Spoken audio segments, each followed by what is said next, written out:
I call this City Council Workshop Meeting of March 2nd, 2021 to order at 7:35 p.m. We'll all rise with me for the Pledge of Allegiance. I pledge allegiance to the flag of the United States of America and to the republic for which it stands, one nation, under God, indivisible, with liberty and justice for all.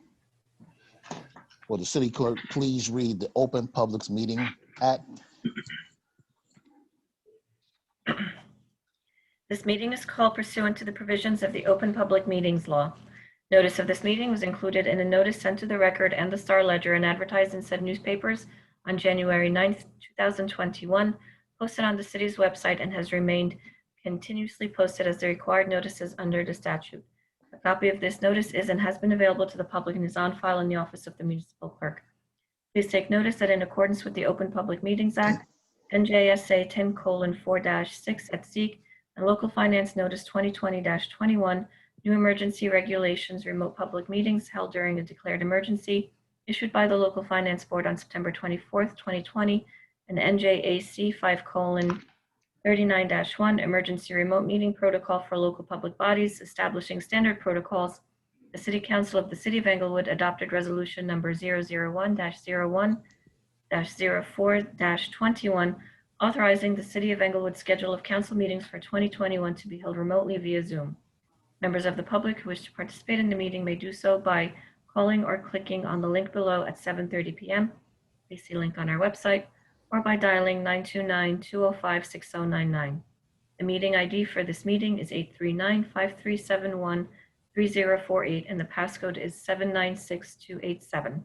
Individuals calling into this number will be able to fully participate in the meeting, including providing public comment. Public comments may be submitted by 3 p.m. on the date of the meeting, either through written letter or email to meeting@cityofenglewood.org. All written comments shall be read during the public forum portion of the meeting and shall be subject to the same time limitations for public speaking. Duplicative comments shall be noted for the record and summarized. The agenda for the meeting can be found on the city's website at www.cityofenglewood.org. A separate meeting will be used if closed session is required. Proper notice having been given, the municipal clerk is directed to include the statement in the minutes of this meeting. Will the city clerk please do the roll call? Councilman Cohen. Here. Councilman Hamer, you said is running late? Yes. Okay. Councilwoman Marin? Here. Councilman Rosenzweig? Here. Council President Cobb? Here. Also present is Mayor Michael Wiles, City Attorney Bill Bailey, and City Manager Sonia Alves Viveros. Thank you. Next, we'll have bills and claims. I ask a motion and a second to approve bills and claims resolution number 078 in the amount of $686,499.80. A motion and a second. I move. I'll second it. Any questions? I have two questions. I don't know, Mr. Sonia, probably you'll probably be the person that can answer this. On the first page, 1 of 4, $51,824, turnout gear contaminated. How many pieces of equipment is that? Do you know? I don't, but typically the turnout gear is for each firefighter. So potentially sometimes it ranges from 1 to 2. So I'd have to check with the chief. Okay. And my last question is for Mr. Volsi, I believe, T&M. Mr. Volsi, on page 3 of 4. And it says $6,825. It's Red Study and Plan for Liberty. What is that? Redevelopment study. For Liberty Plan School? For Liberty School, yes. Okay. That's it for me. Anybody else have any questions? No. Yancy, do the roll call, please. Councilman Cohen, Yes. Councilwoman Marin, yes, Councilman Rosenzweig, Yes. Council President Cobb. Yes, I vote yes. The motion is carried and the bills and claims are duly approved.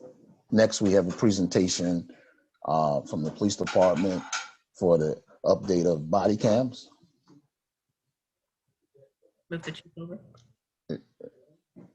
Is the chief on? I just moved him over, yes. There he is. He's here. he's muted. Yeah, he's coming. He's good. Good evening, everybody. Good evening. Aye. Good evening.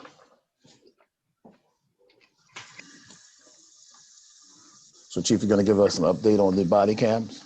Yes, sir. As you are well aware that we had made a decision to move forward later in 2020 to purchase body cameras, which is a good tool that we were looking for to improve and enhance our law enforcement transparency throughout the community and to be able to provide some good realistic tools for our prosecution of cases.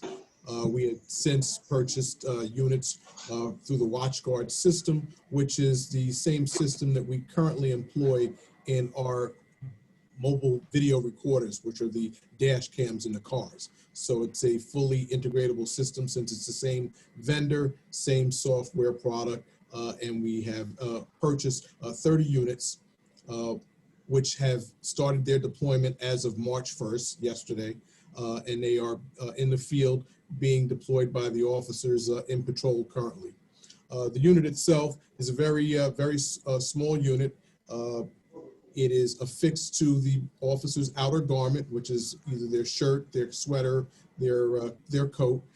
It's on the upper part of their torso, so it'll be up about chest high, and it is fully able to capture video in somewhere around a 180 degree field of vision, which can narrow depending upon the person's positioning.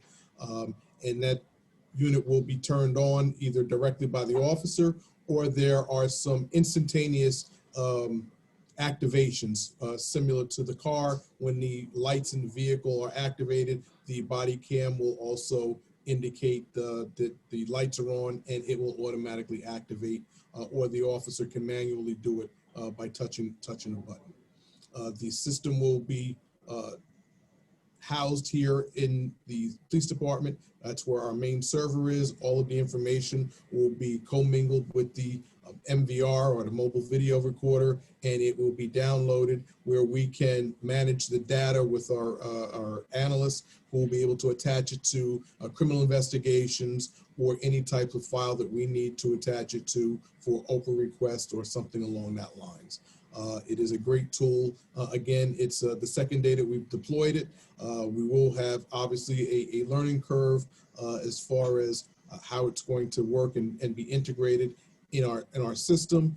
There'll be some tweaks to the existing policy that we have as we learn what works and what doesn't work. And I think it's going to be a good tool moving forward. I'm looking to expand the project in the near future, which is part of my in the budgetary request, so I can try and outfit as many officers as I possibly can during the course of the day with a body camera. Chief, I have a question for you. Are they, when it's downloading, is there somebody in your department who will review the downloads, or the supervisors are going to review the activities on a daily basis, or it's going to just be on a need basis based on actions that have taken place and that you have to do research on? Well, we will have some supervisory oversight where they will be periodically conducting reviews of the actual body cam footage. And we also have our digital data manager who will be tasked or is tasked with the responsibility of managing the data to attach it to some of the files, downloading it for our cases. Okay, and if one malfunctions, do you get a notice or something, a message, error message, so that officer knows it's malfunctioning, and I guess at headquarters knows it's malfunctioning, so they can come back in or they can get another one or whatever the case may be? The responsibility will be primarily on the officer. When they're activating or deactivating, you'll be able to tell if there's a apparent malfunction. We do have, again, 30 units, so we will have the availability to swap out a unit should one become a malfunction occur or it become disabled. Judy? It sounds, Chief, that I had assumed that each officer would be assigned a body cam and that would be their body cam. But it sounds like that's not the case, that you reassign different pieces of equipment with each shift. That is correct. They will not be assigned at this particular point. We have 30 units, which does not exceed the amount of officers that we would be deploying at any given time, depending upon the shifts and other assignments. So they will be able to come, they will take a unit out, they will deploy it, and upon completion of their task, they will return it to the charging cradle, and other officers coming on other assignments and shifts will be able to take those units. Once we're able to phase in additional units, there may come a time where we'll be in the position to issue every individual officer a body camera. Well, is there an advantage to each officer having their own body cam? Or don't you feel it makes any difference?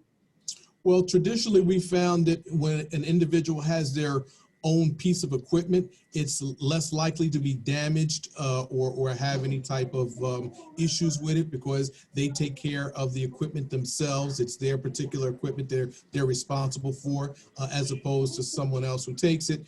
Maybe it accidentally drops, something happens to it, and it's placed back unbeknown to other individuals or supervisors. Well, do you have a plan, to implement, where we will purchase additional equipment so we can deploy one to each officer?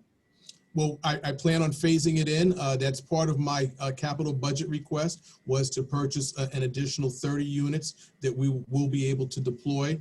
Obviously, we have, at the current time, we have 72 officers. So again, that may fall short of the number to issue everybody a individual unit, but it would certainly cover our patrol force at the very least, which is the boots on the ground that would primarily need it. Thank you. Marion Wells? Thank you. Thank you, Chief. If you can, just a little more detail. Is there an audio component to the body cam too? Body cameras have the ability to record both audio and video. Right, and is that at the discretion of the officer when they trigger both a video and an audio, or are there protocols in place? It is not up to the discretion of the officer at this particular point. The unit itself, when it's activated, will automatically have video and audio recording. There are only certain circumstances which are policy driven where an officer may mute the unit during a conversation where certain information or vital information is going to be discussed that cannot be disseminated publicly, or there are certain conditions where they can shut the unit off, but that has to be recorded in the proper manner, both on the actual tape and on a written report. Thank you, Chief. And two last questions. Well, is there a legal requirement that they tell pedestrians or residents that they're being recorded at that point, or is it just a courtesy? Is there a legal requirement? Well, the legal requirement, yes, is that the citizen is made aware, and as it stands right now through the state of New Jersey, the fact that the unit will indicate a red record light will indicate that the unit is on and recording, and through the policy, the officers will be advising individuals that the interaction will be recorded. And thank you. And finally, Chief, how long are the are the videos or the forensics of this supposed to be maintained? Are they maintained on-site, off-site? In other words, if it becomes relevant, a conversation or a video or something, is there a shelf life that you're required to keep these? We follow the New Jersey State retention rules for that. Currently, it's 90 days for a normal recording that has no criminal activity or any interaction to any cases. And then it would be subject to any particular case that it may be attached to, which would dictate the retention requirements. Thank you, Chief. Councilman Cohen. Hi, Chief. How are you? I'm well, thank you. Just a quick question. We're talking about the retention of said videos or whatnot. Is there any? I'm assuming the equipment to do that, to save it and say I would file it or whatever is part of the package that we would be getting, right? Yes, that is correct. Through the software package, you are able to set parameters of when the non-tagged, as we call it, which means it's not attached to a specific case or file, would be automatically purged. Right. Sounds good. Thank you. Councilman Rosenzweig. Thank you, Councilman President Carr. Hi, Chief. Good evening. So I just want to make sure I understood correctly. So there is a department policy that the camera has to be turned on when there's an interaction with the public. A law enforcement related interaction, yes, Yeah. not just a general conversation. And so what's the policy if there was a law enforcement interaction that was not recorded? Would that be a disciplinary policy? You know, what if someone has a habit of not turning it on or? Yes, it would follow the normal rules of discipline, where we would progressively, either verbally warn the person and it would escalate up until, the order of discipline we have outlined. Okay, thank you. Councilman Cohen. Just to bring up, Chief, just one quick question, which, I don't know if it's a question for you or a combination of you and Bailey, but if we have the camera, let's say theoretically an officer has the camera on them, and according to whatever regs that you set, they are supposed to have it on, and an incident occurs, right? And there's a dispute between whoever the incident happened with and the officer as to what actually occurred. Could we have if the officer was instructed to have it on as whatever the regular protocol was, but violated protocol by not having it on, and there was an incident which would have been dealt with obviously much more easily or appropriately had we had that on. Are we exposed to any liability for that violation of that individual? Well, I'll defer to Mr. Bailey, but I would say that it would be no different than any other interaction. Again, we would have our disciplinary policies that we would follow. If an officer did not comply with that, it would be subject to an internal review. And then again, whatever measures that the citizen or the individual involved would take would be up to a legal authority. So I guess, Bill, the quick question is, could somebody theoretically sue us saying that I think this and this and this happened, and if the officer had recorded it as they were ordered to do, then this would be proven. Therefore, I'm open to other damages or other et cetera. Is that something which is possible, or is this because we're doing it voluntarily that option still exists by us? Therefore, there's no grounds. It's possible, but unlikely unless they can demonstrate that the officer did it to cover something up, and then they would also have to establish civilly or monetarily damage to that effect, because it could be, hey, if it was intentionally done, there's a cover-up, and I would have been exonerated, or I wouldn't have incurred other fees and things like that. Theoretically, yes. The primary liability, though, as indicated by the chief, would really be on the officer himself or herself for disciplinary action, particularly if it was intentional or, there's no reasonable reason for why it wasn't on. I've not seen that in New Jersey, though, yet. Are there any, Chief, are there any kinds of differences in the policies internally on how you would deal with somebody who violated in such a degree this kind of thing? I mean, are the regs on how you are your internal procedures and process already cover anything that would happen of that nature, or do you have to come up with new policies of disciplinary policies for violations of such within the department? Well, it would be covered under the basic body cam policy, that it would be a violation of the policy itself. And for that, it would be subject to the appropriate discipline. Obviously, we follow the progressive order of discipline. So depending upon how severe the violation is, would dictate what the penalty would be. But that's all I'm saying. All that's already covered in the policy and procedures and violation coverage. All that's covered already is what I'm saying, right? It's in the rules and regulations as a policy violation. Correct. Okay. All right. Thank you. Anybody else have any questions for the chief? Councilman Hamer, I know you got here late. You have any questions about the body cam?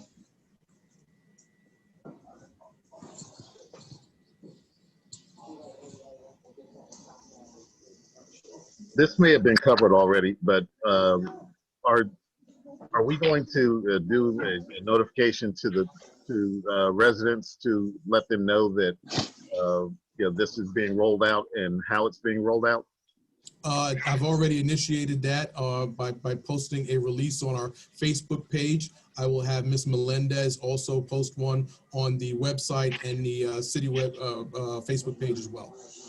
Okay, and possibly, we've got an opportunity, or we have the ability to send it out, for email distribution. We've got a pretty extensive list that keeps growing, so might be able to send that out to the recipients as well. Sure, I'll speak to the city manager, Ms. Melendez, and we will coordinate that. Chief, perhaps we could have something on the first edition of the city newsletter. Fine. Anybody else got any questions for the chief? Thank you, Chief. Let us know how this stuff is working. Thank you very much, and everybody have a good evening. Thank you. All right, I'm just going to promote the other 5 to panelists. Yeah, there's a few of them, right? 5. Okay.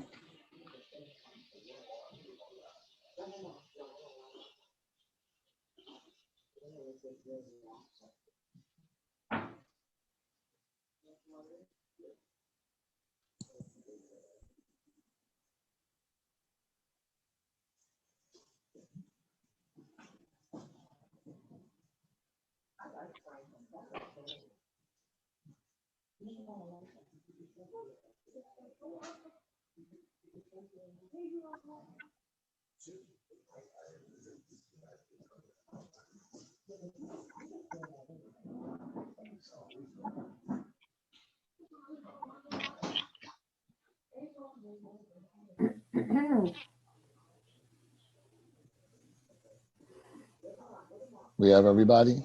I believe so. So our next presentation will be Historical Society's presentation regarding Taylor Bliss House. Dr. Lee, I don't know what order you folks are going to speak in. I hope that you've probably worked that all out, who's going to start and who's going to finish and who's speaking in between. But you could get started right now. I give you all the floor. And you got 15 minutes in total time. Right. I believe that Charlotte Bennett is supposed to give the introduction. Okay, she's and on. I'm coming after that, and we have worked out the order. Okay, that's fine. So Charlotte. Okay, I'm not seeing. I am. Okay, let's get started. Okay, welcome. thanks. Welcome. As I open the Englewood Historical Society presentation, Council President, we do want to thank you for having us on the agenda because we are responding to the urgency of saving this historic Taylor Bliss House. For the last 2 years, we have worked in a combination of partners to make this a win-win situation. And the word win will come up repeatedly in our presentation tonight. In terms of this initiative, that would make Englewood better, we want to thank the City Council for their work. So let me start with, what are we asking for? We're asking for two things. One, in order to save the building from being demolished, we need permission from the city to have the Taylor Bliss House moved from 509 Engle Street, where it's privately owned, to Eleanor Harvey Park at 500 Liberty Road, which the city owns. And we're calling it for now Englewood House. And then once the house is moved, it would be owned by the city of Englewood and need to be placed under the umbrella of the insurance policies that the city has. Secondly, who are we? I believe we are a broad base of Englewood and Bergen County residents who truly understand that this initiative can be a win for many shareholders. So number one is that we truly value the diverse community, and this space would be available to everybody for exhibits, hosting meetings, projects, a destination that would be city-owned, city pride. For me, as an educator, the fact that students could learn about Englewood's history and environment through the exhibits, the projects, the classes. The Historic Society of Englewood has a proven track record of running citywide exhibits, which we did at the Gatehouse. And this actual move would be extraordinary for all the school districts. I mentioned that I am an educator and started my roots there. The STEM applications of this are phenomenal. Do the math, do the engineering, do the charting. The history applications of this are amazing because you walk in the footsteps of the people who walked before. And now at this time of our lives, more than ever, the kids of this town understand that democracy has to be fought for. Also, this is an opportunity to highlight the Third Ward, which has all these historic properties. And the house being on the Eleanor Harvey Park, we could partner with the nearby campuses of Dismas School, Dwight Morrow, the Academies of Englewood, and the McLeod schools, all walking distance. Importantly, the Historic Society would save an historic architectural masterpiece. We have been partnering with the Englewood Environmental Commission, and we have a new city resource. I truly believe that our friends at Kesher Synagogue could be part of the solution. There was going to be contribution of funds. None of us want this to be a negative impact, and we could all have a role in conserving a future resource. And finally, our city council, you guys, thank you, would be the leaders to embrace the opportunities by advancing this beneficial project. Thank you, and Dr. Lee will go next. Dr. Will Lee, city historian. Hi, everybody. Hello. I'm Will Lee. I'm the Englewood municipal historian. I sit on the board of the Englewood Historical Society. I'm the chair of the Englewood Historic Preservation Advisory Committee. I'm really speaking as mainly as a member of the Historical Society, but I'm drawing on work that was done by EPAC, the Englewood Historic Preservation Advisory Committee. So some of you have been through previous chapters of this. So for some of you, this will not be new information. It will be old information, but I don't think all of you have been involved in the previous chapters of this. There are three reasons that a building or a site can be historic. There is who lived there.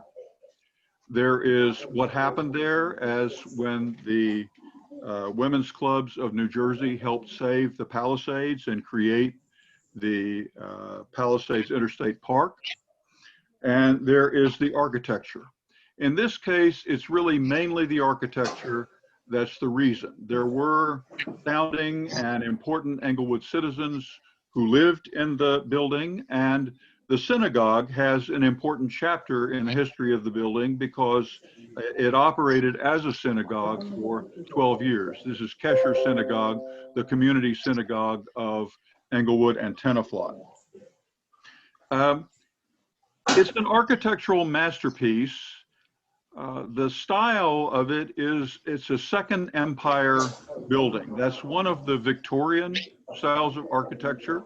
We have others in Englewood, but we have none others like this one. This one is unique, mainly because of its central tower and because of the preservation of the architectural details that are part of the building. There's a full decorative porch. You can see behind Irmari Nacht the picture with Eleanor Harvey Park sign there.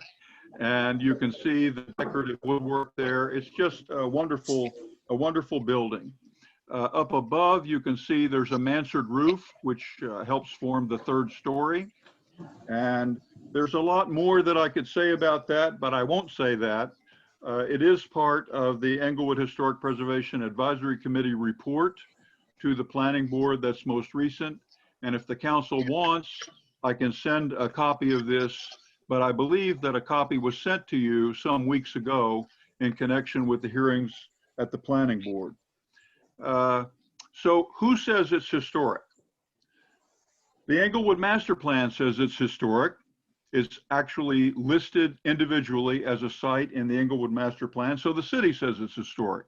The county says it's historic. It's part of the 1981-82 Bergen County Survey of Historic Sites. The state says it's historic because the State Preservation Office has issued a report on it.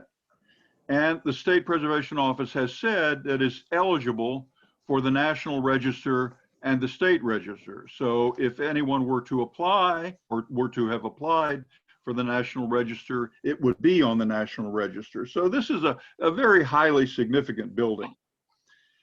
Now, Engle Street is to a certain extent historic. It's not quite as historic as the former Kings Highway and the road that came up Grand Avenue and then across Palisade Avenue and then headed west from there. But Engle Street is an historic street also. Liberty Road is even more historic because it's part of the route in which some of the troops of George Washington strategically withdrew from defending Fort Lee when Cornwallis invaded. This was in November of 1776. And more recently, it was the land of Eleanor Harvey who donated the land to the city to serve as a park. And incidentally, we have checked with the estate and we don't believe that there's any problem in moving the building to the park from the point of view of Eleanor Harvey's wishes and her will and the position of the estate. So Eleanor Harvey is kind of our George Washington in a way. She's one of the founding members, but she really is the founding mother. For decades, she was the chair of the Englewood Historical Society. We feel that if the city council gives permission, and the cost would be modest because it would mainly be an insurance cost, we think. If it were moved, then the Englewood House, which is the name that we've come up with, it could change, but we feel that that's a good name for it because it has a broad applicability and usefulness to many different groups in the city, that the Englewood House would actually lead to more use of Eleanor Harvey Park. Eleanor Harvey Park would lead to more use of the house. That is, the two would really reinforce each other. And they would render each other more useful and stable. We're hoping to work out a situation where an administrator, caretaker, curator would live on the 3rd and 4th floors. And that, of course, would increase the security of the site of Englewood House itself, but also of the park. So that's the end of my presentation. I want to turn it over to Dave Marin, a distinguished architect, to talk about mainly the architectural issues. Well, thank you very much, Will. I'm very grateful to Charlotte and Will, who have given my entire speech. But I do want to say that as an architect, I'm looking beyond the historic qualities of the Taylor Bliss, beyond the facades simply, and I see the structure as a valuable asset. It has durability, which has been proven. It has size. The first floor plate compares it's to approximately 2/3 the size of the main meeting room at the city court, at the city courthouse. It also has flexibility of use for various community functions. For 8 years, of course, it has served as the home of the growing synagogue, Kesher Synagogue, serving both adults and children. The first floor had been approved for use by 120 persons by the city building inspector and by the city fire inspector. This was back in 2003. These are not easy approvals to achieve. Fire egress was reviewed and approved. Fire ratings, were reviewed and approved to the entire building. Future uses, if I repeat myself, forgive me, public meetings, ceremonies, art shows, and exhibits. The second floor had been in use for classrooms. There were 2 substantially sized classrooms and some ancillary space that can serve as future classrooms, art shows, different exhibits of different kinds, or class or seminar groups. The third floor, as Will pointed out, is particular interest. It has in its mansards tall, graceful windows, and it would be delightful for a residence. It had been in use, told as a library and study for the rabbi, but there's no reason it couldn't be redeveloped as a residence for a caretaker or a young couple. Now, there's another capacity that may come about, and I consider that to be a complete bonus. When we relocate this building on a new foundation, we have the ability to set its height, its ceiling heights.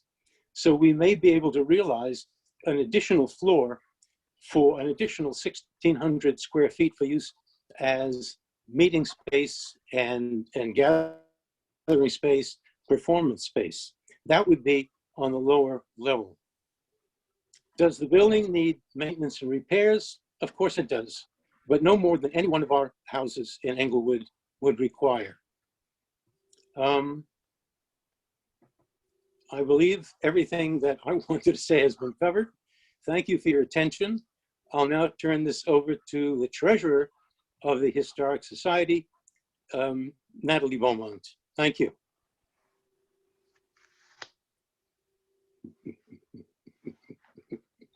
Natalie, you need to unmute yourself.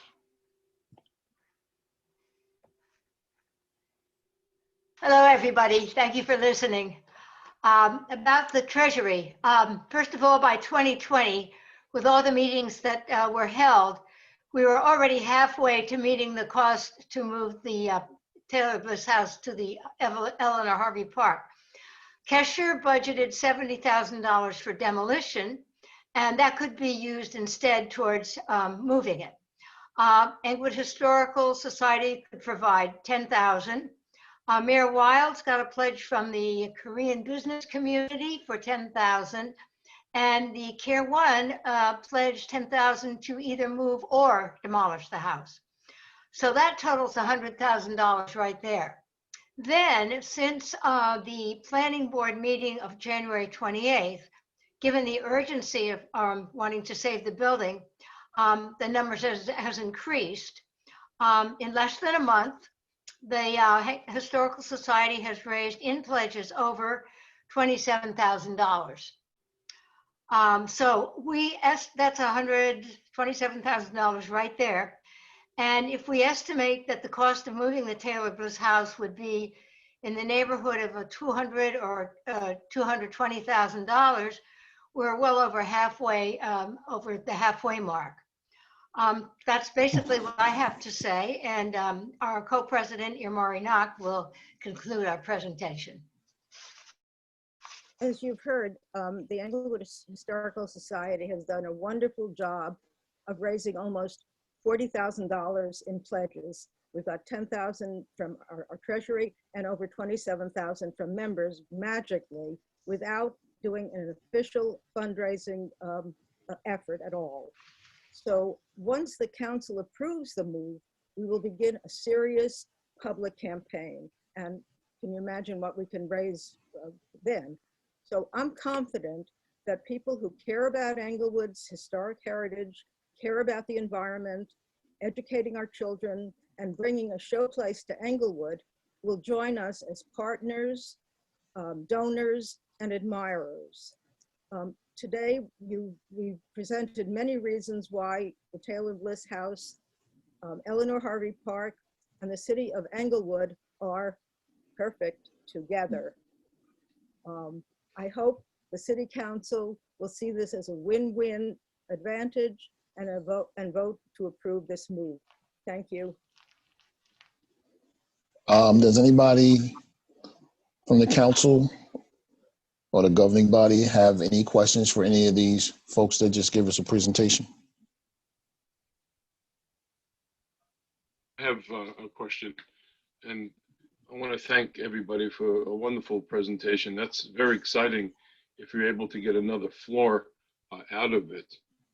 Is the plan here to raise the 220, get permission, put down a foundation, and then reassemble it, and then look to another day to develop it as a museum and everything? Or is the plan to disassemble it, reassemble it with the city's permission, and leave it and don't reassemble it until you have the operating costs and everything of a museum and so forth? I'm putting the question to. I can answer that. Yeah. What we've been talking about up to now in terms of the 200 to 220,000, and I just received a really favorable estimate from the company that would create the modular ground floor, so that I think the excavation and the modular ground floor would total about $40,000.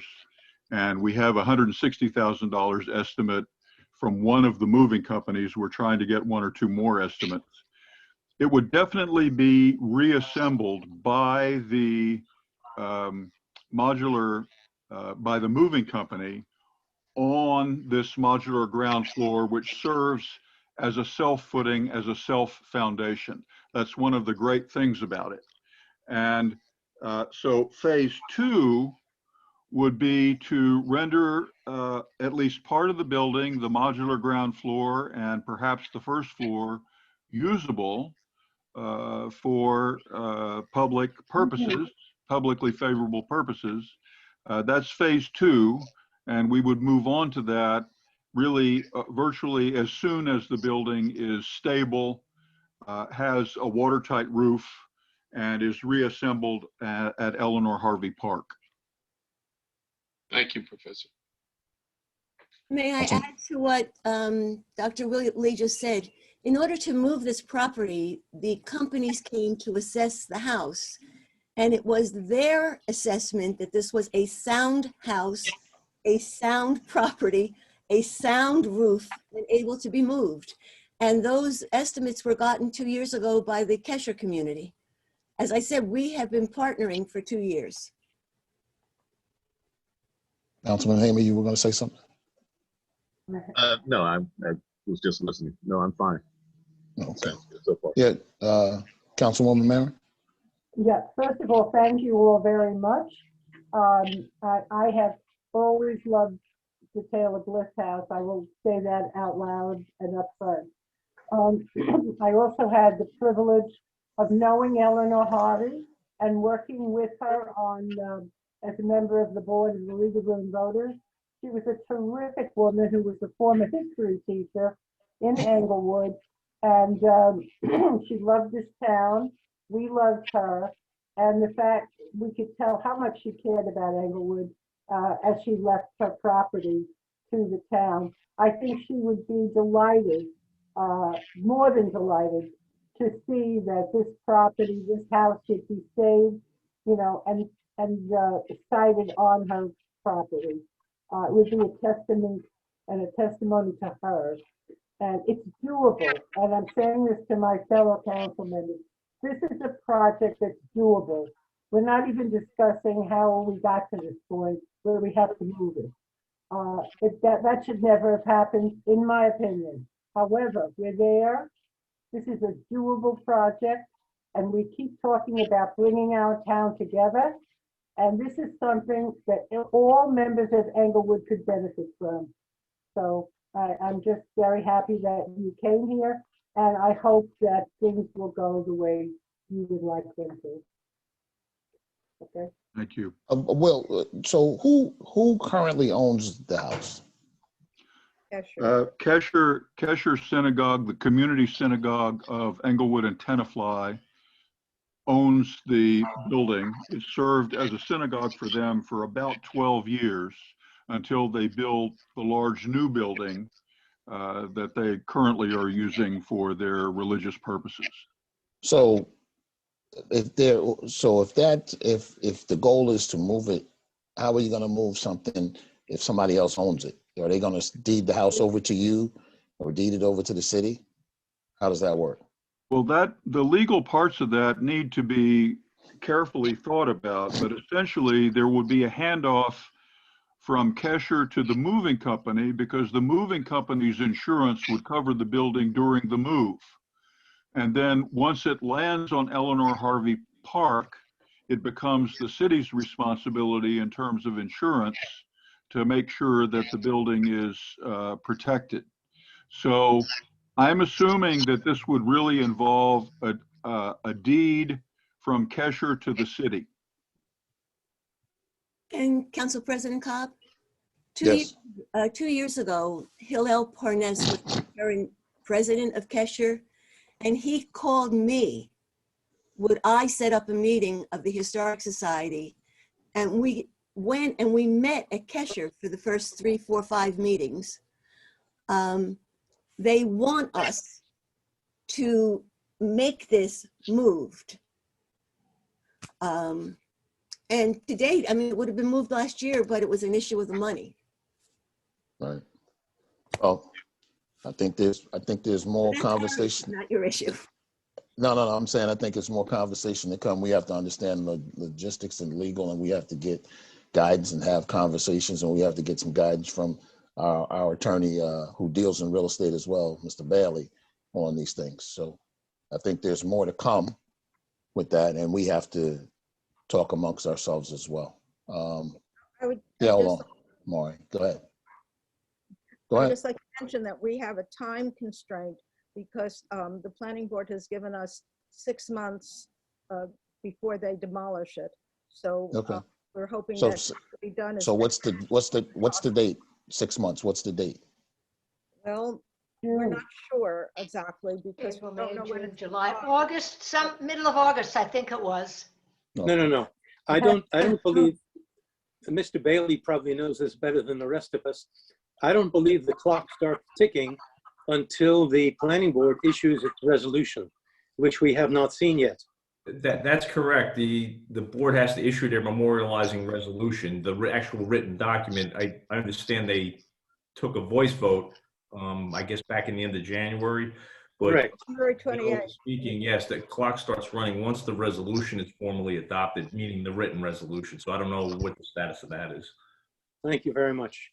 Mr. Bailey, I want to say that there is urgency to this, and I hope that the council will direct Mr. Bailey to do the research into the legalities and the insurance and so forth to find out exactly what we're facing. We, as the Historical Society, really need this permission from the City Council because until we have that, we can't make a serious fundraising effort. We can't go out there and say, if the City Council gives a permission, then we want to really spend money on fixing the building up and reassembling it and so forth. We have to say the way is clear for the move and we just need money to make it happen. Okay, we'll take that under advisement with Mr. Bailey. So that's what we'll have to take his advisement on that and have that conversation with him. Thank you very much. All right. Anybody else have any other questions for these folks? If not, thank you so much for coming and presenting, and we're going to move on. If you want, you can stay around as we move on to the rest of our agenda for tonight. Thank you. Thank you. Thank you so much. Thank you so much. Thank you. Thank you. Thanks a lot. Thank you. Next, we have resolutions for vote. However, before we do that, we have to amend the agenda because we have to add an item because of time sensitive. Mr. Volsi got some information yesterday regarding Demarest Avenue and its construction project. And we need to add that. And I believe that, Yancy, correct me, I believe that's resolution 085.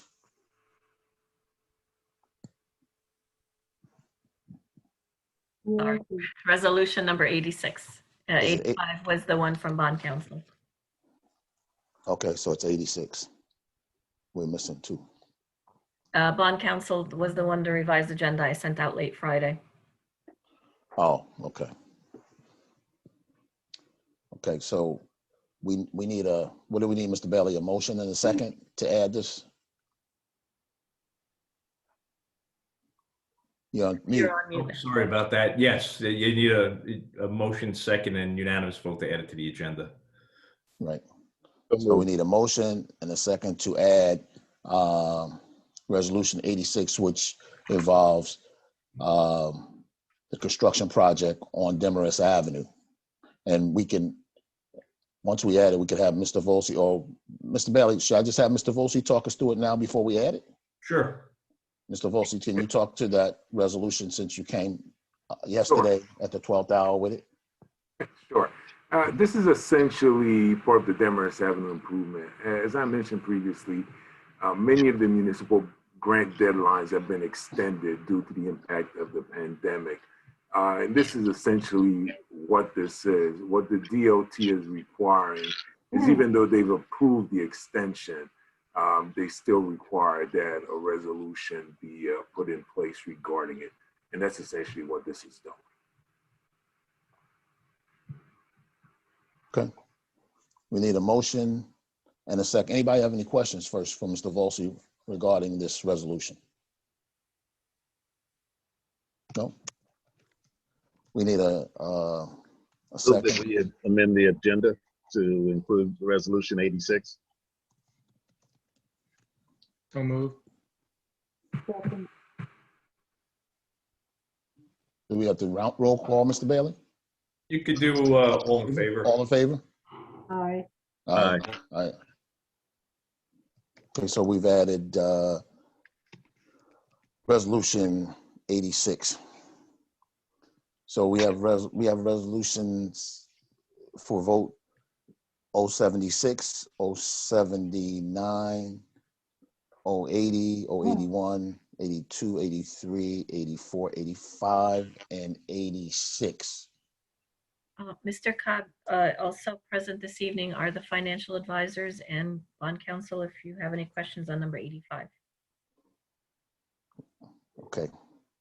Thank you for that. So does anybody have any questions on resolution 85 before we vote? Councilman Hamer? About it, but I would appreciate it if, since we're going to vote on it and the public hasn't been privy to the conversation, that either Mr. Kaufman or, one of our advisors or counsel explain in English, what it is that we're doing. I'll start moving them over. Yep. And you want to talk about the savings as well, Mr. Hamer? Absolutely. Let's talk about that. That's a big home run for what we've been advocating for a number of years. So, Lisa, did you have anyone else with you? Me? No, just me. we have Nick and Dan. Nick and Dan are also here. Hey, good evening, everybody. Hey.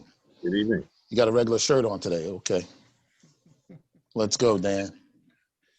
And Nick, how are you? I promised Nick, since I left him off talking last time, that he gets to give tonight's talk. If well, he's on mute, so maybe you didn't tell him to unmute himself. I'm sorry about that. Good evening, everyone. This resolution put forth is a follow-up on our presentation from February 2nd when we came before you to speak on the city's plans for its municipal notes coming due in March. So the city has about 28,330,000 notes outstanding currently. And the plan is, as when we first came 2018, we analyzed the city's outstanding debt service and tried to coincide the permanent financing or the conversion of these notes into the issuance of long-term bonds to coincide with the maturity of existing debt of the city. So as debt was coming off of the books and finally maturing, you replace it with new debt that you can essentially finance long-term and lock into the rates currently in the market, while also limiting your exposure to fluctuations in market rates by having to roll over notes each year. To that extent, we analyze the city's debt, and this resolution is to issue 27,930,000 of the 28,330,000 notes into bonds, and to also issue 8,708,000 in short-term notes of the city that have been authorized and approved by the city through ordinances 1607, 1910, and 20-02, but not yet issued. So those are going to fund various improvements of the city while also permanently financing the city's notes into long-term bonds and locking into historically low interest rates that we're seeing in the municipal market right now. Okay, Nicholas, so tell us the good news. What's the savings here? I think that's the $1 million prize there, Nick. Right. So this financing isn't necessarily done for savings. It's to finance the bonds long term. But if you just out of the amount of debt in bonds going to be issued, if you were to put this off and municipal rates were to raise by just 1% or 100 basis points, 1% change would equal about 1,016,000 in additional interest costs to the city if rates were to increase and we weren't to finance right now. So we kind of ran that analysis just to kind of show you how right now rates are at a certain level where it would allow the city to maintain a consistent level of debt service going forward and locking into incredibly low rates, which comes at a great time for the city.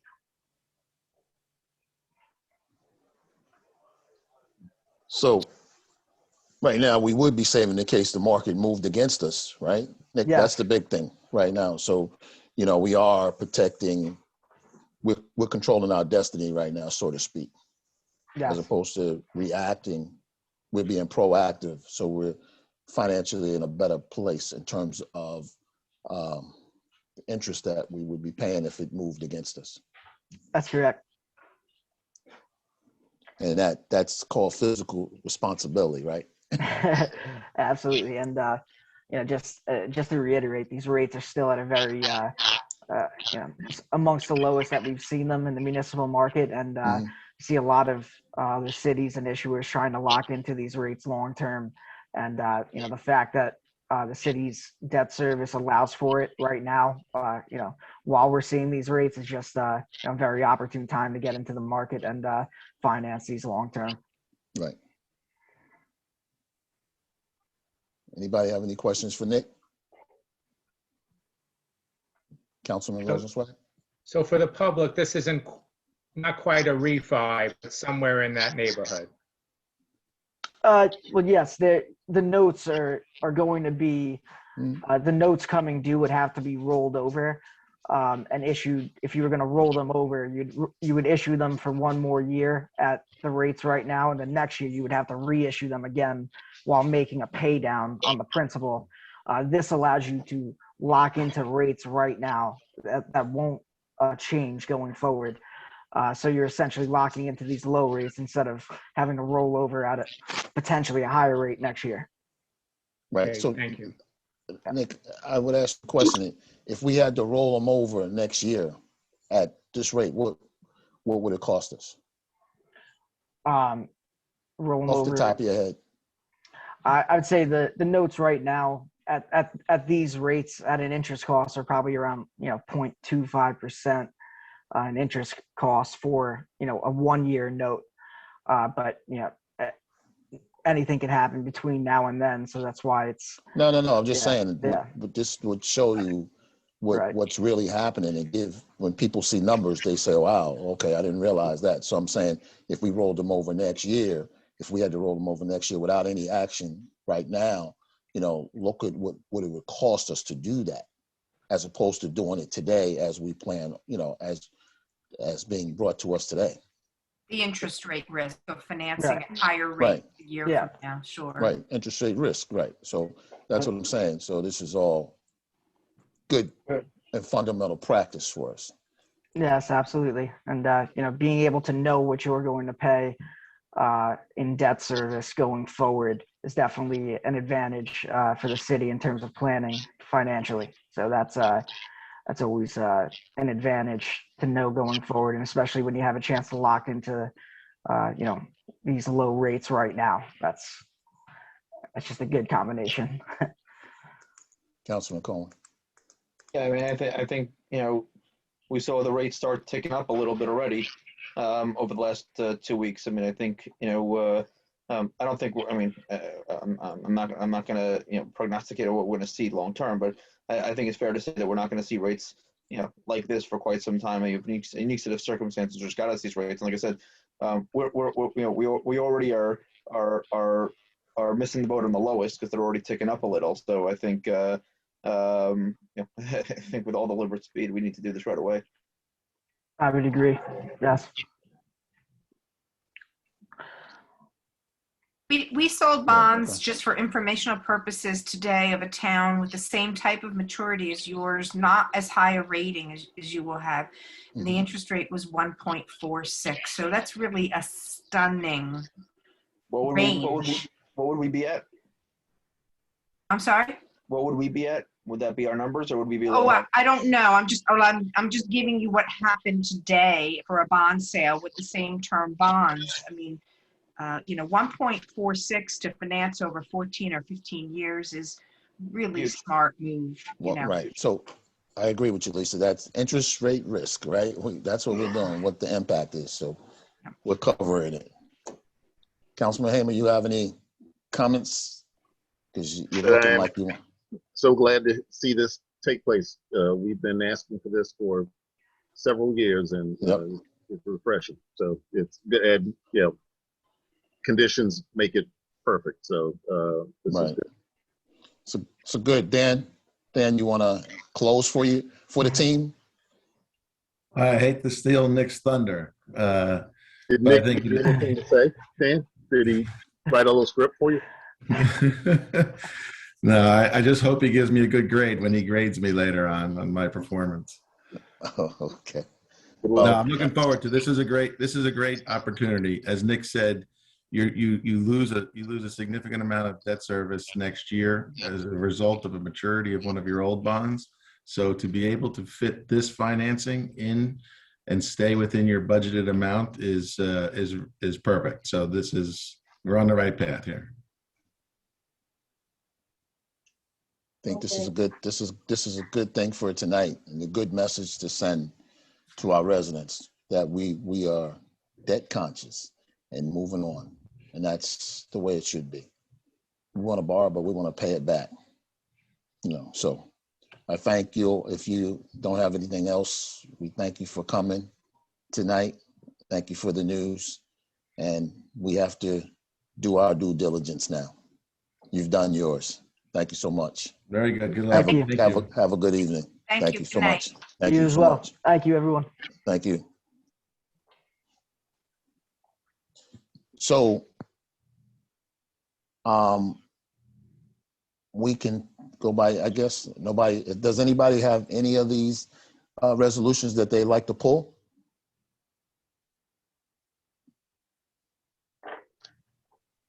No? If not, we can do this by unanimous consent. Point of order. I think we need to open it up to the public for comments. Well, that's right. You're absolutely right. Councilman Hamer, you're right. Prior to the vote. If we could get someone to talk through what these all are, that probably would be helpful too. Just little brief summation. Between the city manager and Mr. Bailey, and I believe if we need Yancy in there, could you walk us through each one of these resolutions that are applicable to each one of you? And we'll open it up to the public and let the public have comment on them. Yes, Sonia. I can start with the first one. So I sent everybody a memo in terms of the contract, the MOA, which predates back to 2018 through 2020. If anyone has any questions with regard to that, it's just a housekeeping item more or less. And there are new contracts discussions to be had, which I've started, and this will be one of them. So I think the question is what people ask, and I have asked that question. We always in the rear. We're voting on contracts that have already, so these are in the rear, 18, 19, 20.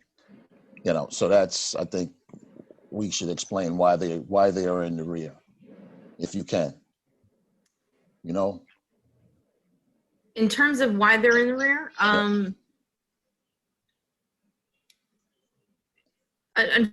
unfortunately, I'll say with 2020, that whole year delayed us with COVID. Right. So I'm sure there were conversations that were had before then. Typically what happens is there might be some grievances in the meantime, and they're trying to pair these things up. And so it tends to ride out that way. However, in practice, I myself as a professional, I try to get it done within that first year so that there is no lag, because what happens is there's retro that has to be applied here. So going forward, as I said, I've already started discussions with a handful of these to make sure that that these are completed by the end of the year. But right, so we don't, right, because we want to avoid paying back from 18 all the way to 20. So we want to avoid, right, the retro stuff. We want to try to avoid that, right? Correct. So, and this money has been budgeted so there's nothing would change in terms of what we just discussed in the prior meeting about moving us forward. Okay. So. Okay, thank you. Mr. Bailey? Yeah, I can take the next two items. Yeah. 79 is refunded overpayment of taxes, which is a couple of individuals that their duplicate taxes paid on their property. They paid twice, basically. And the next item is refunds to people that appealed their taxes to the state tax court and got their assessment lowered by the court. And it's the refunds that they're getting that they get back for that tax appeal. Okay. So that's 79 and that's 80, right? Right. I guess Mr. Kaufman can talk about 81. Reserve budget transfers, or It's just we need money in a couple of accounts, so we just move from one account to another account. Yeah, but for what? I mean, that's the question, right? We know that the transfer, but can you be more detailed, or is it a specific account, or is it because the budget hasn't been approved yet? Building, no, it's mainly building and grounds and construction and facilities. They got invoices that they didn't pay in 2020. So we just needed to move some money in. Okay. That would be helpful if we kind of log that in there like that, you know, be more descriptive, okay? 82. Who can speak to 082?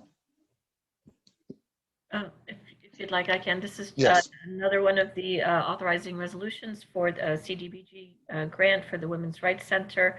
They're applying for a grant through the county for indoor air quality project. They're just requesting that the city endorse their application.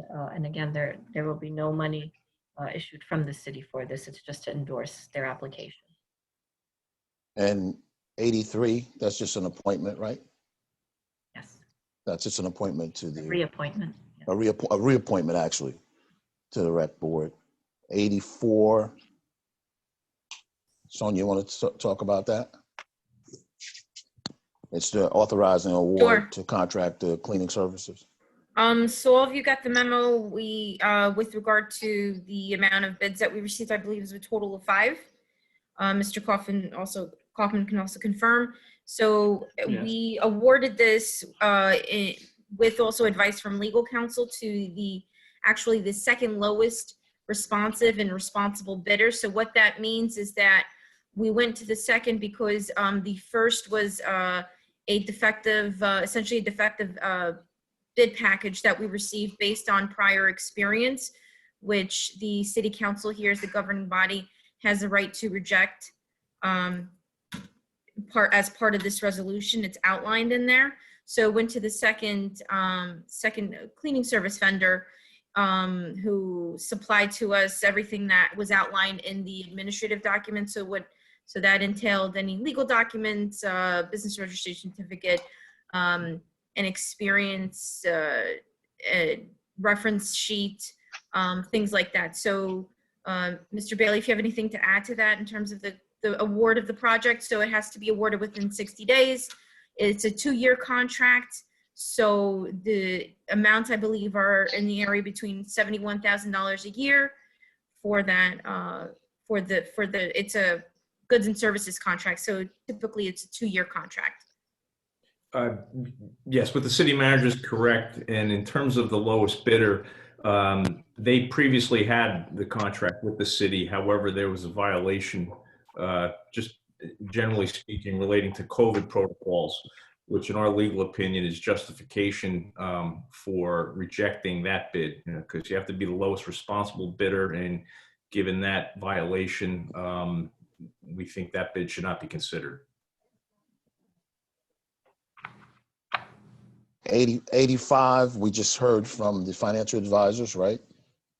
And 86, we just heard from Mr. Volsi about the Demarest Avenue project. So we're going to open this up to the public comments only on resolution for a vote 076, 079, 080, 81, 82, 83, 84, 85, and 86. Only comments on those resolutions for a vote. A reminder to the public at the bottom of your screen, there's a more button, press on that. There's a raise your hand feature, click on that and you'll be placed in queue. No one has their hand raised. Okay, we'll close this part of the meeting and we'll move for unanimous vote by unanimous consent. So move. Do we have a second? Second. Judy Marin, second. Roll call, Yancy. Councilman Cohen, Yes. Councilman Hamer, Yes. Councilwoman Marin, Yes. Councilman Rosenzweig, Yes. Council President Trump. I vote yes. Next, we have up workshop agenda. We have resolutions for discussion. First one, authorizing an appointment of assistant city solicitor.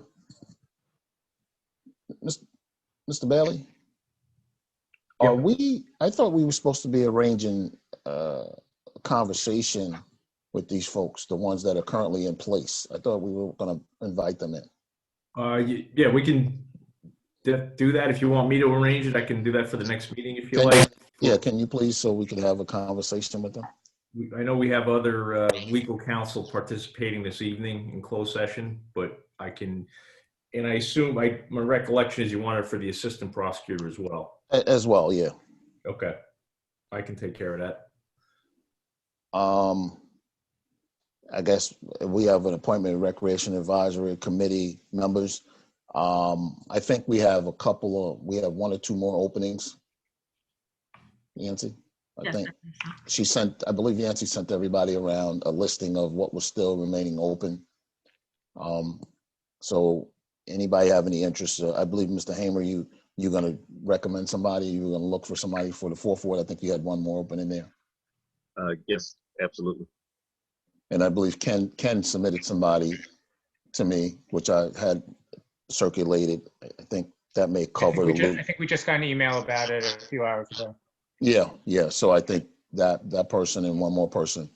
So hopefully we can close that loop on that.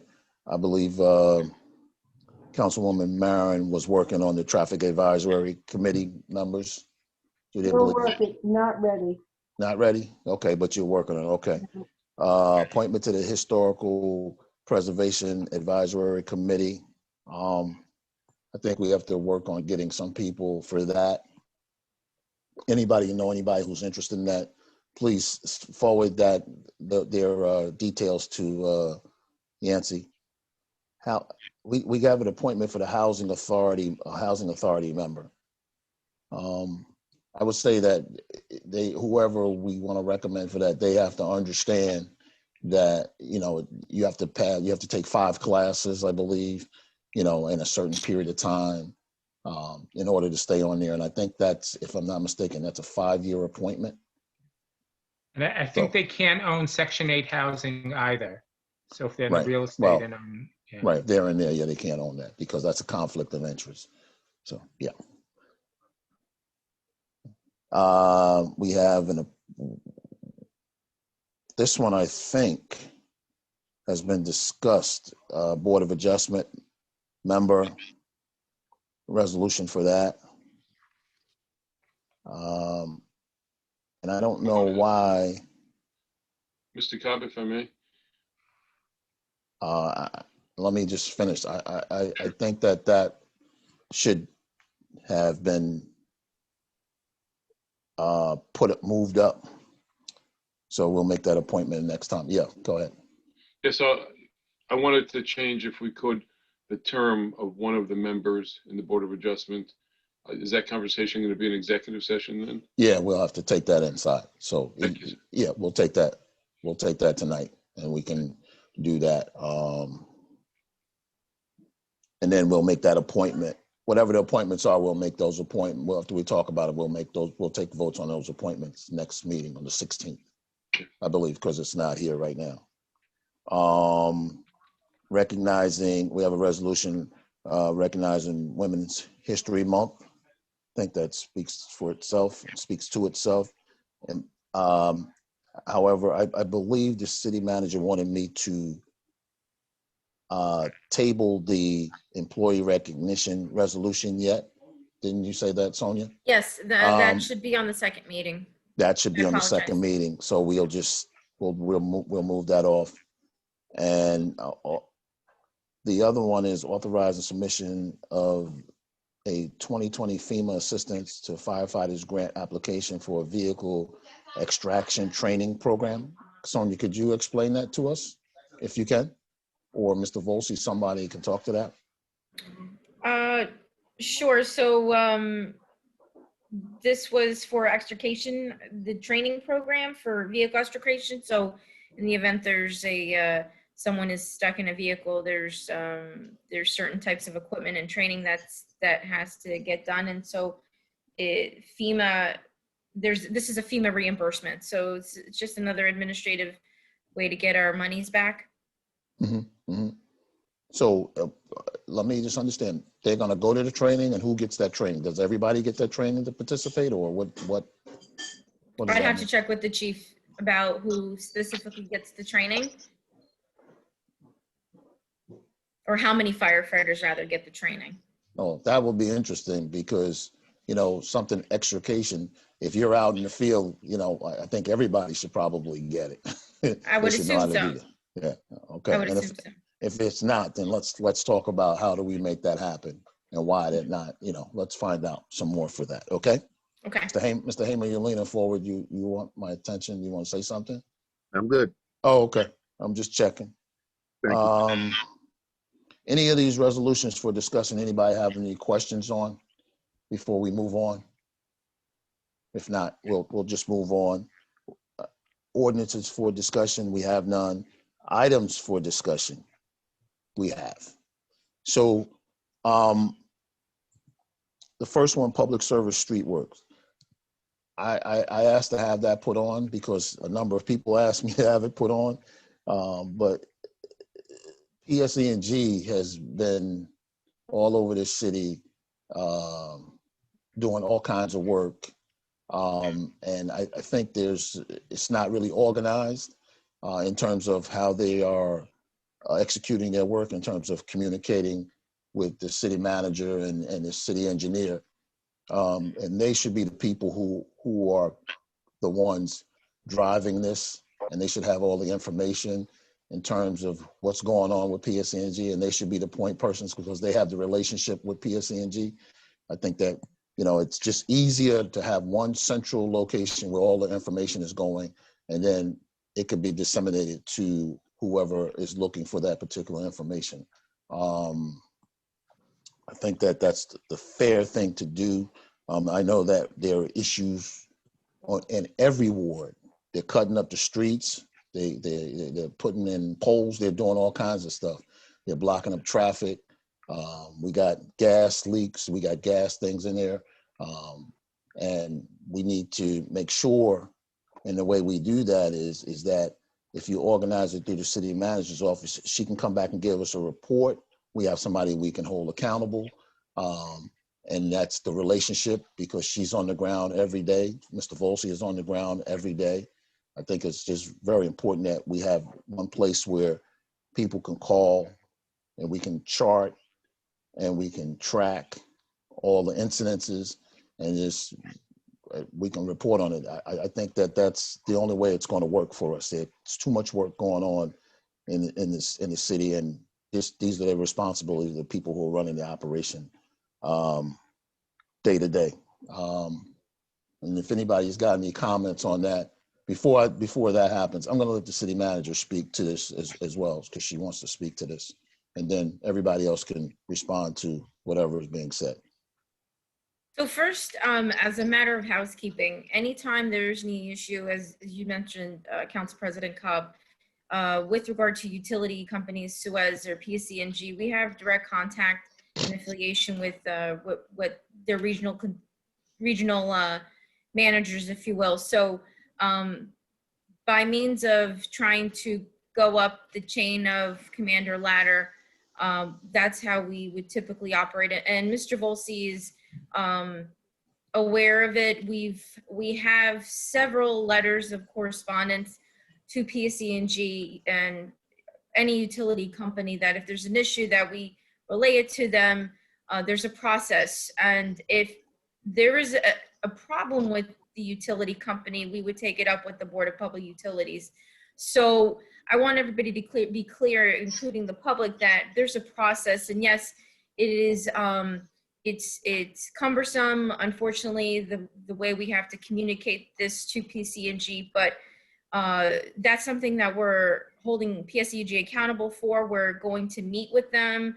We are in communication with them. So there's typically, if there's an emergency situation, they will come and they will do the work quicker than we could probably get to the public to let them know that they're in our streets. However, the best way to approach this is to have a list of items, troubled areas, and we'll communicate with PSE&G and any other utility company directly. Again, if the issue is with PSE&G, we will report that to the Board of Public Utilities. That's the correct way to address any issues.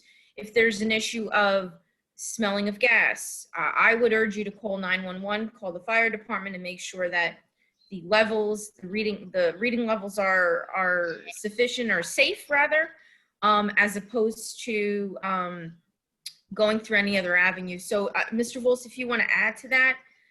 Yeah, just in general, you know, in general, it's a good thing that the utility companies are looking to either upgrade their services or make repairs.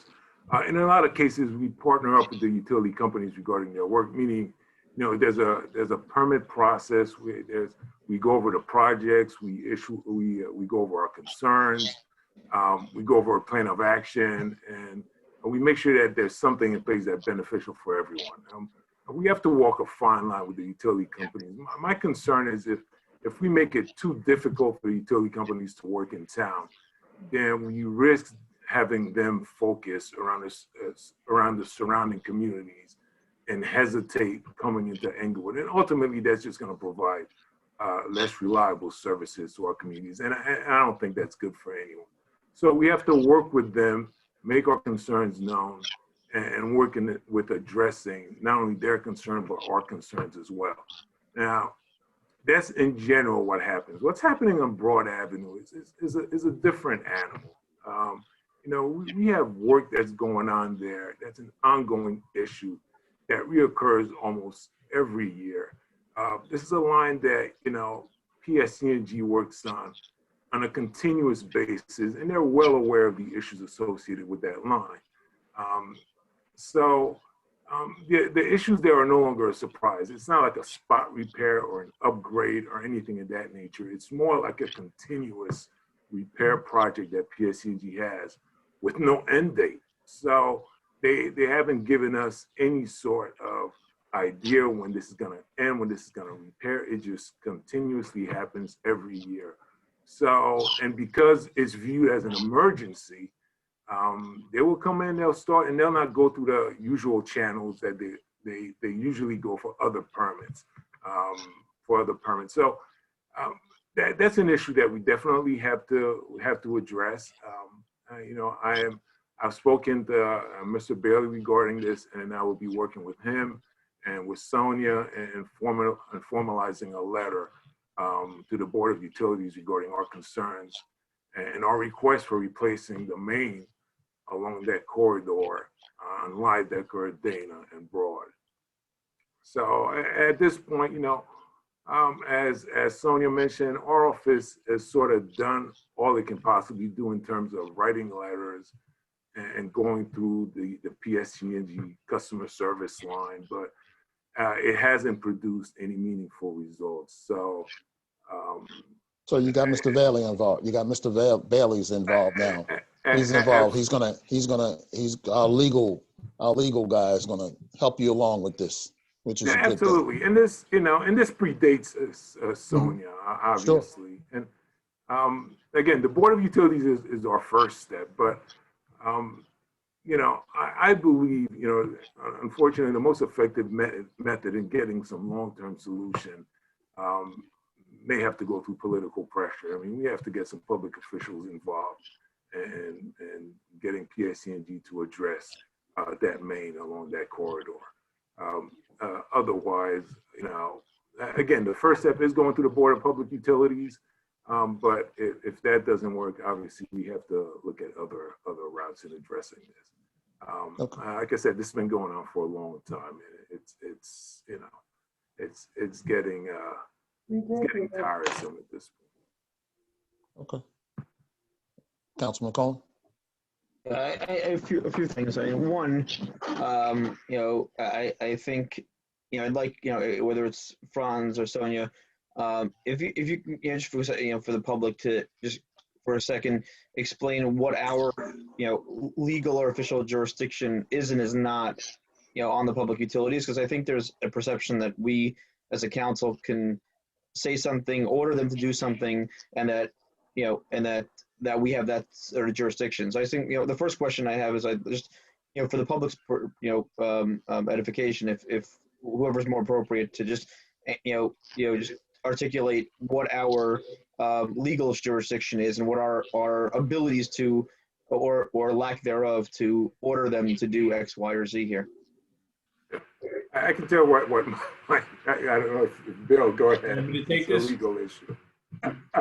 If I can jump in on this, in terms of jurisdiction, the public utilities are subject to the Board of Public Utilities, the BPU. So the city itself does not have jurisdiction over them to compel them to actually do something.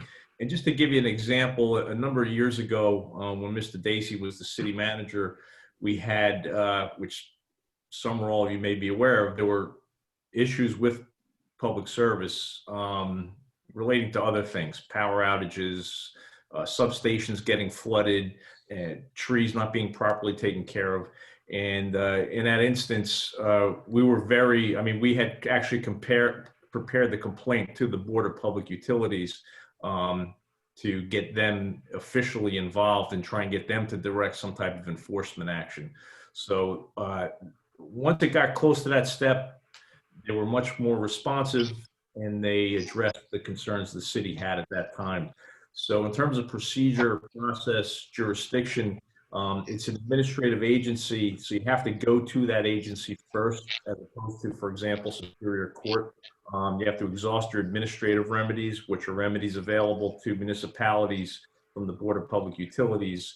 And that gets initiated by way of submitting a formal complaint with the BPU, who then will address it, take hearings, and hopefully take the appropriate action. If they fail to do so, then it can get appealed to the court, Superior Court. So process-wise, that's how it works. The city or municipalities themselves don't actually have jurisdiction over them because they are regulated by the state agency. So thank you for that. And so my next follow-up question is, in order to, so a few things. One, I know PSC&G and some of my, and Franz, if you can answer this, was claiming that they had very limited hearing from anybody about this issue, which we know that there's correspondence back from Tim Dacey's era. But this, like you said, is not a surprise. It's not new. It's not something that we haven't worked on for years and years and years. If you can just, I guess, I don't want the public to believe that the city's, dropped the ball on this, so to speak, and that we have been, and that because of the jurisdictional issues that we've been mentioning, this is something that we've corresponded with the city, with the PSC&G for, quite a number of years, is it not? Yeah, yes, this is an ongoing issue, as I said earlier. This is not new to PSC&G. Even the PSC&G themselves, the fact that they have to come back every year and maintain a line should set off a red flag that there's something wrong with this line. If every year we have to come in and repair it, then there's something inherently wrong with the line. So this is not a surprise to PSC&G. They're well aware of the issues that are going on out there, which is why they're out there every year. So just to also answer, in terms of what we can do, like you said, the political pressure that would be, probably an avenue here. So first of all, I mean, I know I got, correspondence from them earlier today, specifically telling me that they know that Gordon Johnson has been talking to them about this for quite some time. So they know there's political pressure there, and basically it just sounded like it was flippant and they didn't care. The question is if that's not enough for them, what are the, if the state legislators, at this point, who, I commend Gordon for all he's done. He's been amazing. He's done everything that he can do. But if, obviously PSC&G is basically saying, it's very nice, he's been, pushing us, but we really don't care. The question is, we got to figure out if there's, what other levels politically, would you go to on such a matter? And I'm not sure, because typically the state legislators and a state, regulated agency, you'd think would be the place to go. So it's, it's a little bit surprising, their response in that regard. But one of the things that, I know, dozens and dozens of residents in around Broad Avenue over the last 24 hours also have reached out to PSC&G and tried to pressure them from a public, from a public standpoint, which we tried to make sure to do. Seeing all those emails go through, obviously, it made sure that they're not that in swamping the email box of some of the appropriate people, made sure that this is front and center, I guess, or something that can't be ignored to some degree. But it still seems like the responses that I saw was that PSC&G is still talking about just trying to manage the problem, not solve the problem. So the question being, at this point, if we're going to which I agree with us going to the utilities board, is it helpful as well, once that official when submission is in, do you think, Bill or Franz, that it's helpful to have residents be sending in emails to whoever is the appropriate person, or contact to an appropriate person, to add to the pressure of the utilities board to make them realize that the community is in an uproar about this. This isn't just the city saying we have a problem. If I could just go back to the scenario that occurred a number of years back, what ended up working out well was with the input of our state representatives, legislators, people, city officials had contacted the governor's office as well. We then were dealing with senior level people at public service. And that's when we started getting action. So I would suggest taking that same approach. Not that I'm looking to discourage anybody from the public from expressing themselves. Do you think that's helpful, though? That's what I'm asking. I think it's more effective to go through our state legislatures and their voice. But I'm sorry to interrupt you, but basically, obviously, PSE&G hasn't cared. We're talking about going to the utilities board and making that presence, refocusing our state legislators' presence to the utilities board as opposed to the utility at this point. Correct? I'm sorry. Say that again. I'm saying you're talking about, if I understood you correctly, that what we should be doing now is refocusing our state legislators' focus away from PSE&G, who doesn't really care, to the actual utilities board. No, actually both. Because we ended up not having to go to the DPU because senior level people at public service then got fully engaged. And I recall having meetings at City Hall with them. So Councilman Cobb, if I can I speak? Yeah. I didn't finish, Ken. Ken, I didn't finish. You can go when I finish. But I guess just wait a minute. Inundating them with emails, I don't think is going. It's not going to be the answer. Well, that's my question. But the thing is, though, so far, the communication that I've gotten so far from them is, we know that your state legislators are bugging us about this, and well, we're dealing with it. It hasn't been so obviously we have to have them go to, the question is, do we so you're saying have our state legislators go to a higher level person than the regional representatives who they've gone to as yet? Is that accurate? I think I'm sorry. I think whoever we need to reach out to, whether it be the governor, senator, whoever we need to reach out to. Franz, you know what? This is what I think. I think that between you, Bill, and Sonia, you guys are on the ground, and you said you're already having a meeting. Let's see what that meeting results in, and then we kind of figure out something from Bill. I think that the problem is if you got 50 people coming at one problem, they may not be receptive. But if we got an organized attack and a process and an approach, I think it may be easier that way. I mean, because you guys are on the ground. I don't think they're ignoring Gordon Johnson. I just think that that's just what they do. I mean, but I think that the fact of the matter is we have to have a protocol in the city of Englewood, as I started earlier tonight, to say, Bill and Franz, I don't think what you think. I'll say, Bill, Franz, and Sonia, what do you think? That you guys, and they can come back to us, and then we can fight it from the other way as well. But I think that we should let them on the ground do it as well and have an organized approach, because we should hold everybody accountable and say what's going on with that. And they have a relationship. They if I heard from somebody, they said they already have a meeting scheduled. So we got some takeaways to come back to address it. But I mean, these guys are not going to answer that. They don't care about how many people sending emails. We have to come as representatives from the city, and whatever, and then have our legislators on the other side. And then we have a two-pronged attack. That's just my thing. So I say, Bill, Sonia, and Franz, if it needs to go to the higher level politically, please let us know so we can handle that. That would be something we would come back to the city council, obviously, before we do that. But from my perspective, I want to understand their sense of urgency into different matters. That's what I'd like to know, not just that everything else constitutes as an emergency. I want to know what their level of urgency is on different infrastructure issues. I'm sorry, Mr. Rosenzweig, you Ken, go ahead, Ken. Yeah, thank you. And first of all, thank you, Charles, for putting this on the agenda so quickly and making this a priority for the city. I really appreciate that, because I know you had a lot of things for the agenda tonight, and to move this up is a fantastic thing for you to do. I also want to thank Lisa Wasotsky for putting a lot of information out there about this.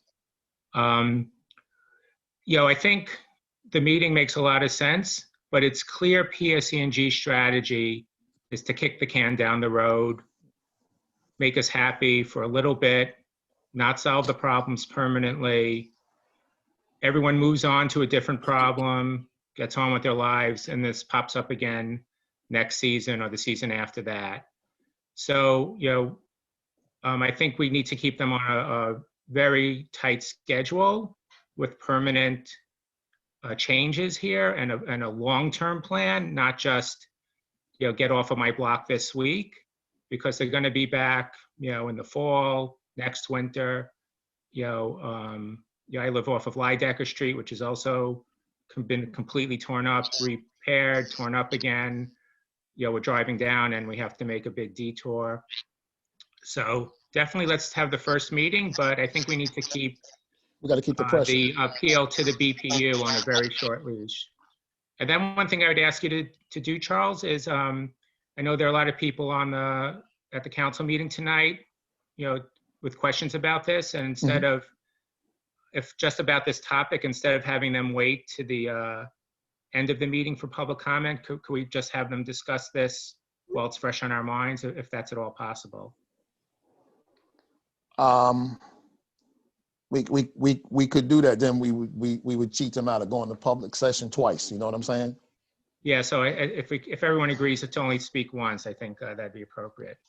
If we can let them speak for, and Mr. Bailey, I can do that, to let them speak just this one item. I know yeah, as long as there's a consensus among the governing body. Is everybody okay with that? If I'm we sorry? let people speak to this one item? Sure. But to your point, we do have an extensive closed session. I know we have it. Yeah. So if people let's. I think we could get this, and then we could come to them, because the public session is out there. So why don't we just go through it really quick, and then they can come to it, because we have an extensive closed session. We're not going to be. Yeah, we have a long closed session that we have. You know, we're not going to. Sets a precedent. Yeah, that's right. Do that. Yeah. Right. Okay. Thank you, Council President. Yeah. Let's do that, and we can address that with that. But I think that this topic's got to stay here, and we got to discuss it. Sonia and Bill and Franz will look for an update, and I'll keep putting it on the agenda for an update. You know, to where we stand and what's next steps and things of that nature. Is that a fair ask from me? Yeah. Oh, absolutely. I just wanted to also know, just from past experience, Englewood is not the only municipality immune to this kind of situation, unfortunately. And I hate to use that, but you're talking about 100 plus years of infrastructure issues that PSE&G did kick the can down the road, unfortunately. So we're now having to deal with that as a community. And so I just wanted to let every resident know that is something that, generally speaking, all over the state we're dealing with. No. I get it. But listen, those people on Broad Avenue, they have suffered enough. Absolutely. They've suffered a long time. They've suffered. Listen, we had an issue on Matler's place, right? Franz fixed the street. We fixed everything, and they came in and cut the whole street up after it's been paved. So we just saw them I saw them on Demers Avenue. You couldn't even get down the street. They were putting, I mean, it's all throughout the whole city. And all we're asking for is the service that we deserve. We're not asking for them to go above and beyond. We're just asking them, fix the street, fix the gas leaks, and that's it. And that affects the quality of life for people when they come in there and do it. And they need to be sensitive to that, right? You know, and we have an obligation to speak up and to say, hey, and I think that we need to just be, you know, we have to continue to focus on this. I'm going to continue to put this on the agenda, and all the council members, if they want to put it on there, and if they see activities in there, I want them to come and speak about the activities in their wards and field any questions that the residents may have. But this is everywhere: 4th Ward, 3rd Ward, 2nd Ward, 1st Ward. On and on and on and on and on and on and on and on. We want the work, and we appreciate that, but not to it's disruptive to the people's lives or affecting the quality of life. I mean, every year or 6 months, to Franz's point, they're digging in the ground and all that. Come on, that's not what they signed up for. People didn't sign up for that. So we have assignment for that. So that's what we're going to do. All right. Mr. Cobb? Yes. So I agree, and I'm glad that everyone's taking it seriously. For years, Franz and before you, Ken Albert, always explained that they needed to vent these pipes, and we kind of got used to it. But with the inclement weather and more people working and being home now, Dana Place and Broad Avenue and other corridors to the city have really deteriorated, and it looks like a checkerboard now. The thing that really upsets and scares me the most is when residents are calling because they smell gas. And the city manager handled it well, and people should call the fire department, the police station, and the non-emergency number and make sure that the gauge is good.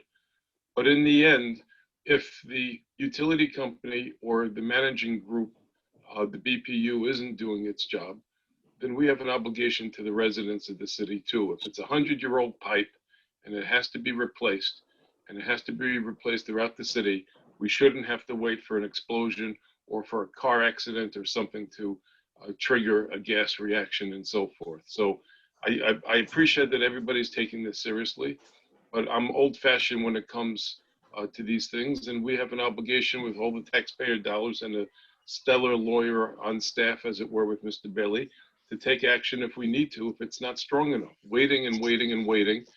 Are they going to pay Franz for the entire corridor on Dana and Broad Avenue once they finish this damn work? Are they going to pay so it looks like a normal street?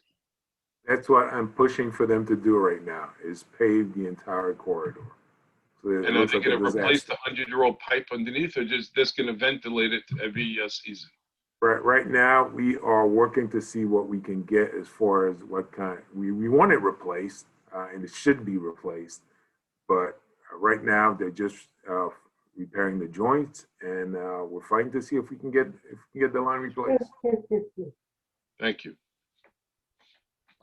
Okay, we're gonna move on, and this topic will be on there until we all get some type of satisfaction for that. All right, so then everybody can speak to it, and this impacts all council members, and because everybody represents a ward. So listen, we're going to keep this on the agenda and just solicit feedback from your constituents, and hopefully we can push this thing forward to get some solutions out of it. The next one is CSX and the cleaning up around the tracks, and I believe Mr. Volsi obviously, I asked about cleaning up around the tracks and how can we beautify it and all this. And you said they really push back. They don't like us working around the tracks. And that's one part of it. But let me ask you another part. Councilman Hamer brought to my attention. Down at the Cedar Lane where the track is dislodged or something, I believe. Yes. Councilman Hamer, correct me if I'm wrong. There's a part of the track there. Are they going to come and fix that, or has it been fixed, or what's the story? They are in the process of fixing it right now. They are not working as continuously as we would like them to work.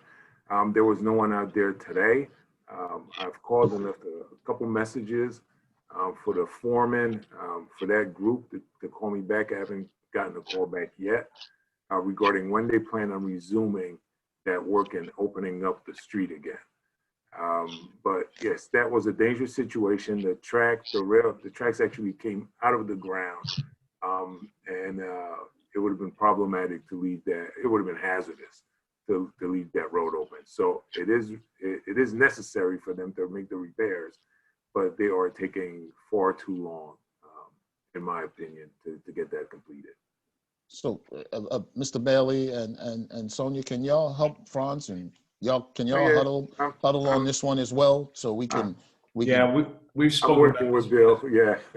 Well, and Franz was working with me on getting me some of the contact information to kind of shoot them a legal letter, basically to say, listen, you got to deal with this, or we already have a problem. It's going to get a lot bigger. Yeah, I mean, like a demand letter, basically. Oh, okay. Yeah. Councilwoman Mary? I remember from the last, I think it was our last meeting, Franz, you mentioned that they were not interested. They did not want us cleaning up and fixing up the area. But I did notice that Tenafly looks like it's been groomed. The whole area next to the track. Not only is it clean, but it's, you know, it's the grass is maintained, the plants have beds. I don't know how they're able to do it and we're not. I'm just mentioning it to you. Oh, I'm not disagreeing with you. I don't even know, and I could be wrong, but I don't even believe that CSX, the line runs to Tenafly anymore. I think it just stops in Englewood and goes back down south. So I don't think that line is being used at all anymore in Tenafly. So maybe they've just come in and decided, hey, we don't care about the Tenafly line anymore. I have no idea. But what I can do is I can reach out to Tenafly and find out, you know, what's been happening there, how are they getting it done, and see if we can implement the same things. Listen, why not? Yep. Okay. Absolutely. Yeah, I mean, Franz, from Demarest Avenue all the way through town, where we could make it look good and clean up around there, why don't we just do it? What, are they gonna get mad at us? Because we took the bushes on out theirs. I'm sure those bushes and all that greenery is the city of Englewood's, and why can't we manicure it and keep it clean around the tracks? I just think that's, you know, something we could do. But what are they gonna do, get mad at us? Franz, you want to chime in on that one? Right, Franz? Well, it's trespassing, huh? Yeah, and arrest us. Well, Mr. Bailey, where the greenery is planted, I'm sure they didn't plant that. I'm sure we did at some point. So is that ours? And if it's ours, then it's our responsibility to maintain it, right? It might be located in their right of way, though. Yes, it is within their right of way. Yeah. And that's the issue. And again, the last time we tried to tell them that we were going to clean it, we've got a lot of pushback from them. Well, maybe whoever's fixing the rail down there at Cedar Lane, maybe you could go down there and have a conversation. Maybe they can point you to somebody on their team that could help us out. So we just want to clean it up. I can absolutely do that. That's actually a great idea. Maybe we should just clean it and ask for forgiveness. I would do that too. Just bring bail money. We tried to do that with the track because the part of the pavement was ruined, and we got something not nice back from them. So there's a safety dimension also. And that was our Yep. That was our argument. Across it. That's right. So again, forgiveness rather than permission might be better. Yeah, that hole on Demarest Avenue right there, Franz. You know that, right? Yes. It's a hole right there on the tracks right there when you go across the tracks of Demarest Avenue. So, you know, tell them, you know, we're concerned. Thanks for that. The next one, we have drafting a resolution to hire a planner for setbacks, heights, and zoning issues.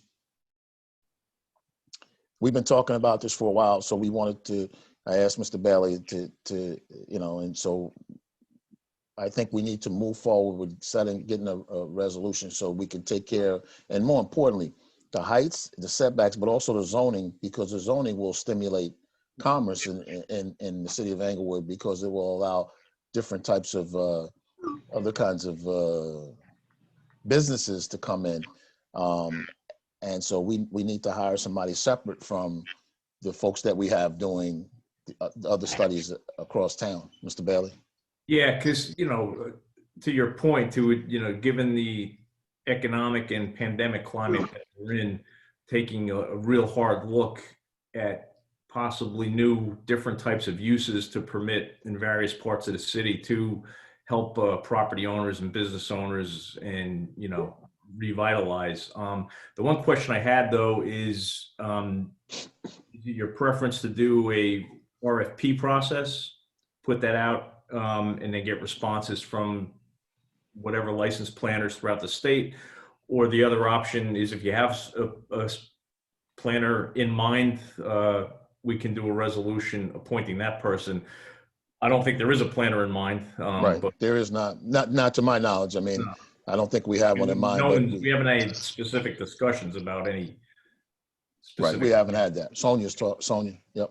If I may, I have experience of working with community housing, which is a professional service vendor, and I've had good experience, and they have also experience in COA.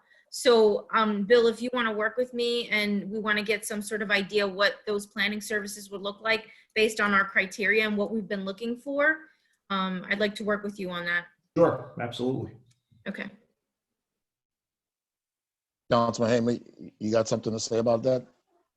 No, sounds good. So, Bill, will you have something, you and Sonia have something for us at the next meeting Sure. for that? Because we'd like to move on these things. Yes, I'll get into my contact over at CGP&H. Okay. All right. We want to move on these things. We don't want things just laying up here on this. And since everybody is, really engaged, let's try to move some of this stuff forward. The next one I have Hudson Avenue, Nicobarco Road intersection. Mr. Volsi, we talked about this, I believe, earlier. Yes. But, this intersection has been very dangerous. We know there have been a number of accidents there, and we need to understand how we can address this. I know this is a county road. We just need to come up, you need to let us know, we need to come up with a strategy, you and Sonia, as to how we can take care of that light in that area, that intersection, and make it as safe as possible. So we need to come up with a plan for that. We are working on that specifically, as I mentioned, working with TNM in the county, not only with upgrading the intersection, but financially funding out, what's our obligation as opposed to the county's obligation, and trying to get more of the county buying into this.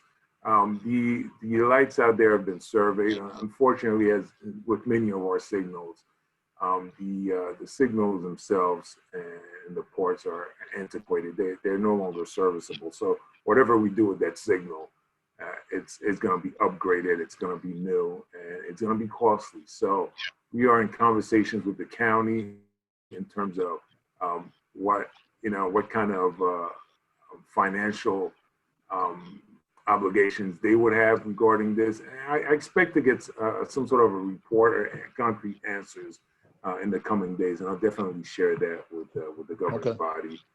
Okay, so if you're going to get that report, please share it with us, and we'll come back at the next meeting, Mr. Volsi. If you have that, to put that on there and to give us an update, a status on this as well. Will do. All right. So, because we got to take care of that. Mr. Bailey, I believe you're up. ERA settlement update. Yeah, just briefly, as you may recall, we had the settlement agreement with ERA actually back in 2019, and it had many steps that the city had to take, including the redevelopment designation, redevelopment plan, as well as the rezoning. All of that has been done. Really, the last step is, and I'd ask that we can put it on the agenda for introduction at the next meeting. Next meeting, yep. Financial agreement, which sets forth the payments they have to make to the city in terms of the payment in lieu of taxes, and also a conventional tax on the land itself. So I just want to bring that to everyone's attention and just ask if it's fine if I put that on, because while the case is settled, we're still under the jurisdiction of the court, who's just overseeing it to make sure everything goes. And then once that's done, they can make their application to the planning board and hopefully get on our way. Is everybody okay with Mr. Bailey putting it on for the next meeting? Yes. I heard one person answer. Yeah, thank you. Okay. Okay. And the last one, hiring a doctor for the health department. Sonia, I don't know if Jim Federico is here, but I brought it up before. It's in the code.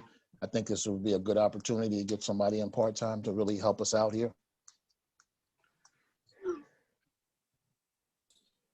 I'll work with Mr. Federico on identifying what the next steps are. Yeah, and also ask Yancey, because Yancey, we had this conversation She's familiar, right? Remember, Yancy? You remember that? Sorry, I don't think it was for the health department. I think it was for a city physician. Was the last Yeah, but that's the health department. It's inclusive. That's what It's he was inclusive, trying to yeah. say. Yeah. Okay. Just check your notes. You got it there. I know. I know you got it there. So, all right, Sonia, we'll do that. I think this is an opportunity to help the health department, and especially in this time, a need when we have it in the code, so we're going to be progressive, not and proactive and not reactive. All right. So, does anybody, as we cover these items for discussion, did anybody have any comments about this before I open it up to the public? If not, Yancy, we'll open up to the public. Your name, your address, and you have 2 minutes to discuss. Raise your hand at the bottom of the screen, and then you'll be let in to discuss these topics tonight. Okay. First in queue is Lisa Wisotsky. Hi. I actually waited a little while. I don't want to be first in queue, but that's okay. Lisa Wisotsky, Hudson Road. Good evening. It's good to see you here, Bill Bailey, because last Wednesday, it's good to see you anyway, but last Wednesday I went on to the council meeting and I brought up the issue of PSE&G because I live right near Broad Avenue, and this is an issue day by day, week by week, year by year, different than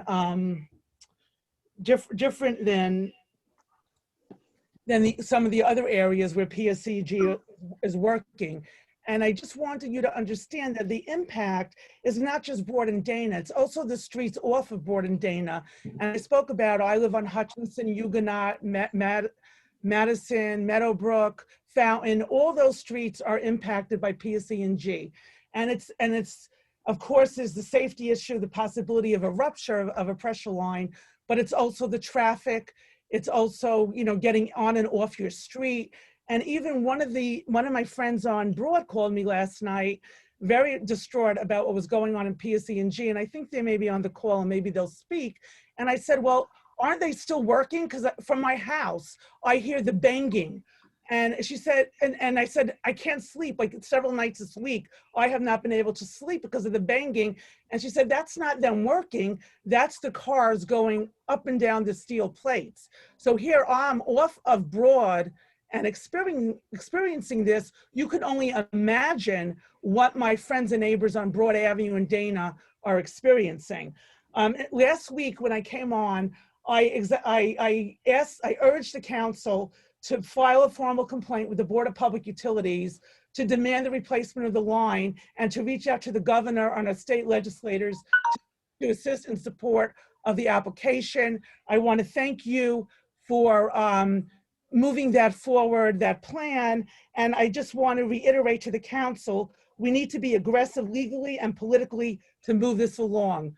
Thank you, Charles, for putting this on the agenda so quickly. Have a good evening.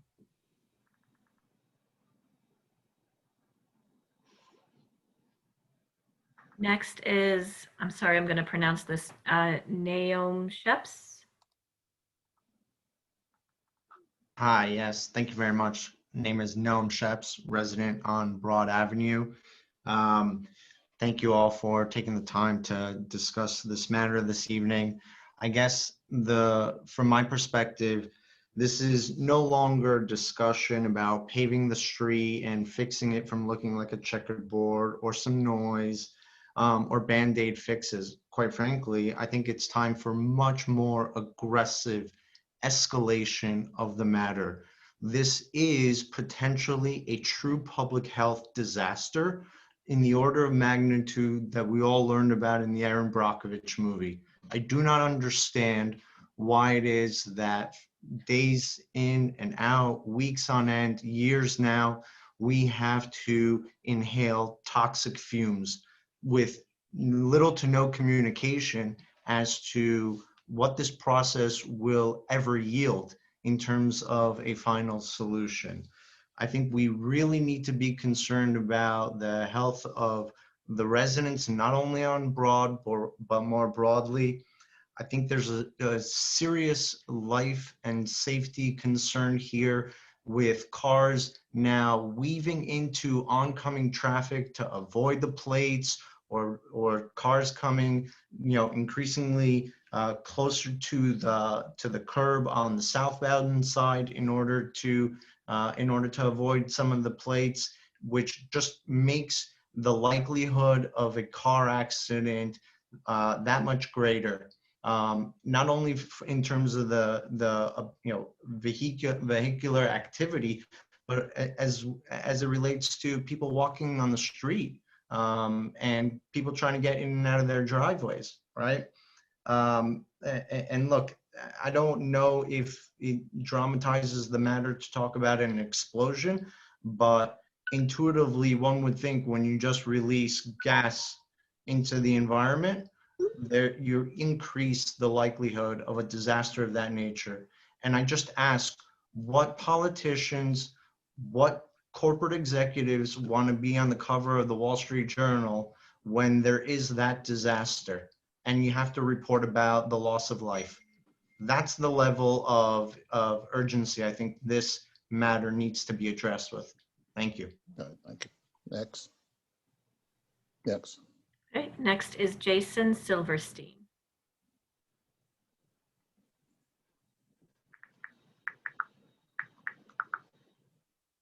Thank you. Can you hear me? Yep. That's great. Yes. Thank you. So Jason Silverstein, 202 Allison Court. I want to thank everybody on the council and the city engineer and the city attorney for addressing the issue tonight. I would just want to second and third all the calls for urgency. I know that we're setting up a meeting, and I think that that's a good first step, but I think we'd also like to see the council immediately take all parallel actions, whether it be a complaint to the VPU, getting ready for a lawsuit, anything that it really takes in order to rectify the situation. This is not new. These vents have been popping up all over Broad Avenue for years. As a resident, it's very disappointing to hear that this is a known issue for many years and it still hasn't been rectified other than through patchwork. So I think looking at my limited time, I think we just want to see that time is of the essence to the council and that all this is progressed on as an aggressive basis as you're capable of doing. Thank you. Yancy.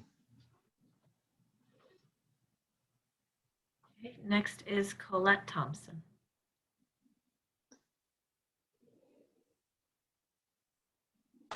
Hi, Colette Thompson, Howard Road in Englewood.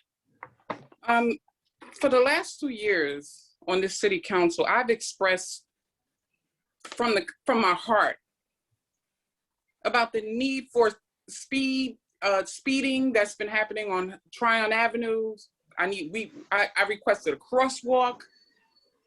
I requested flashing lights and the need for speed bumps right outside the middle school for 2 years. It was never put on the agenda. Nobody ever showed any concern. I mean, I understand what's going on in Broad Avenue and the PSC&G and everything, but it was immediately put on the agenda. And that's fine. But 2 years ago, I expressed my concern, and it's all about the kids walking to the school, to Dwight Moore High School and the middle school with no crosswalk, no speed bumps, people speeding. Like, I'm so frustrated, but I also am compassionate about the need that they are asking for, but it has to be across the board. And I'm pissed off right now because you guys blatantly ignored everything that I came to you with. Like, seriously, ignored it. It was never put on the agenda. You never discussed it. You never cared. But I said, okay, wait, you waiting for the kids to get hit by a car? Since nobody got hit by a car, it's not an issue. And I came to you guys, anytime I come to you, I don't come too much. But when I do, I get emotional, I get upset, I cry, I do whatever. And you still don't do nothing about it. And how dare you put certain things on the agenda and ignore other things? I have a problem with that. And I'm gonna tell you something right now. Cobb, whoever's listening, you guys better pick your battles really correct moving forward. Because it's obvious you guys are picking and choosing what you want to do. I know my time is up. But I'm telling you right now, y'all better start choosing your battles better than what you're doing, because it's not fair.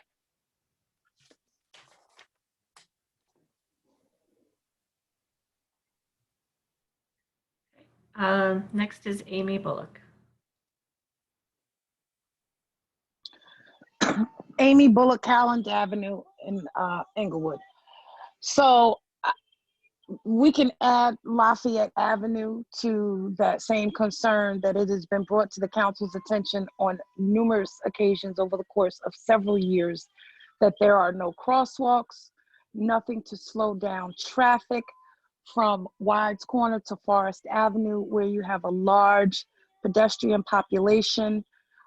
You have a large church that outside of COVID times has large attendance on Sundays. You have school bus stops along Lafayette and nowhere for children to be able to cross the street safely. So we can add Lafayette to that list as well. I want to ask Mr. Cobb, what's the status of the report from Joyce Dudley? I'd like to understand what's going on with the RFP process, because it was stated that in February, the T&M Associates would be looking to have some town halls for input from the community. And I'd like to ask, with this ERA litigation and settlement and this pilot money coming into the city from that, is that money going to be set aside to go towards the community center? Or is that going to disappear like the surplus has in previous years? That's it.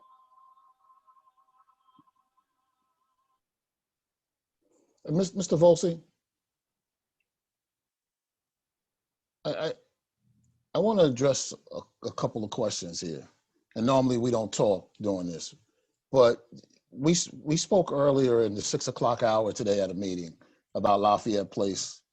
And Mr. Hamer, you correct me if I'm wrong, about the speeding, about the crosswalks, and about it being a county road, right?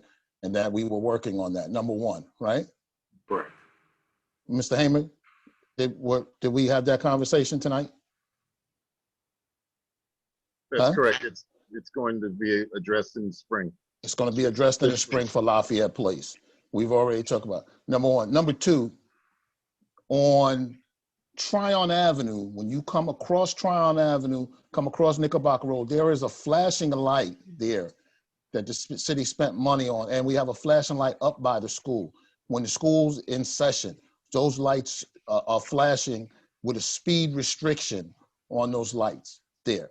So I just want to make sure that we are taking these things, and if people are missing these parts of the meeting, you know, we can always deal with that. So we're not playing favorites. And when we talked about PSNG, we talked about PSNG in all 4 wards, working in all 4 wards. So I just want to make sure that, you know, everybody's getting a bite at this apple. And we talked about these things last night. And Miss Alves, you're the city manager, and you're taking good notes about these things as well as what the folks are talking about, to make sure we're going to check the boxes and make sure that we are doing things fair and in an adequate way, making sure that we address everybody's concerns here.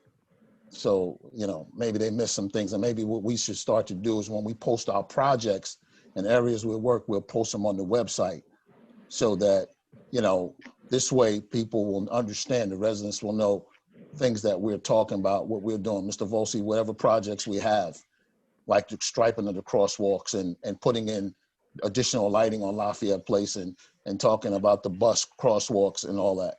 We'll start to post those things so people will get that information out, and so they'll see that we're paying attention to what they're saying. We can do that tomorrow. Franz, if we could just put together a list. I think you already gave me something to that effect. things that that are coming up for bid. And then we can, once we introduce the new budget, we can put those new potential projects that are out, Right. that are going to be forthcoming. So we can certainly do that tomorrow, no problem.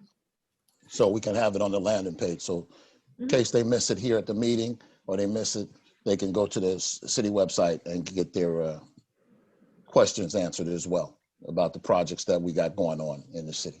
We can include that in the newsletter also. Okay, and we can put that in the newsletter as well. Thank you. Nancy, next person, please. Next is Peter Jansen. Evening, Council. I'd like to discuss for a few minutes communication and how the city communicates with its residents. I noticed on the website that there is a notice about the Route 4 Jones Road project regarding the impact of the Green Acres acreage that's nearby that has to be given up for that project. I know when we discussed this in December, the council committed to setting up some community forums to discuss the Jones Road project. I don't see anything, so is there any update on that, on when they will be? Mr. Volsi. In terms of the Green Acre application, that is no, general community forums. Not the Green Acres. That's already scheduled for March 23rd. I'm talking about correct. General updates for the community. That is something that has not been scheduled yet, but that is something that is definitely going to be scheduled. Okay, my second question, has there been any city communication about anything on the Grand Avenue Route 4 project since December? We have not gotten any updates from DOT regarding that project. Okay, so if that is the case, why would certain council people be publishing in private emails and in member-only Facebook groups updates about that project, which the rest of the community in Englewood does not get? Well, Mr. Jensen, let me ask you this. Obviously, this is news to me. So then you need to out whoever's saying that. You need to send it to all the council members. Print it out and send it to us so we'll see what they're saying. He's on the board. He's on the board now. He can talk if he likes. If not, I'll send it. Who's sending it out? It's Ken. Oh, okay. Thank you. Have a good evening. All right. Next. Okay, next is, I'm sorry, I'm going to pronounce this, Evan, I'm sorry, I can't pronounce your last name. That's fine. Evan works. Thank you. First of all, good evening. Thank you all for your time and for giving us the opportunity to discuss this very important issue with you this evening about the PSE&G issues. I have a home, 243 Broad Avenue. It's on the corner of Hutchinson and Broad. It's across the street from the synagogue. A full paying property tax member of the community, not able to achieve full benefits of my property these days, and quite concerned for the health and well-being of my family, my wife, my 2 kids, and my child on the way. And I'm not quite sure how I'm supposed to handle noxious gases leaking, odors on a regular basis, neighbors waking up with headaches as a result, and the fear that there can be an issue every day. And while I appreciate the urgency expressed on today's call, I expressly want to explain to you that I believe there has been significant negligence on behalf of the city of Englewood by allowing it to get to this point. There was a duty to protect the residents. There was known issues over the last 10 years. And I want to note that there are now damages, and I believe there's been a breach by allowing it to get to this point. So I expressly want urgency to remediate these issues, and I expressly want to explain and make sure it's recorded that there is notice of a breach of duty over the years that has led to this issue. Thank you for your time.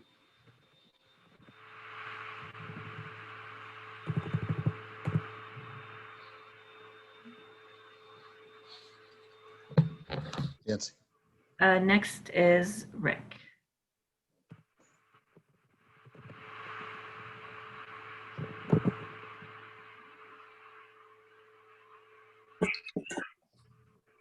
Hello.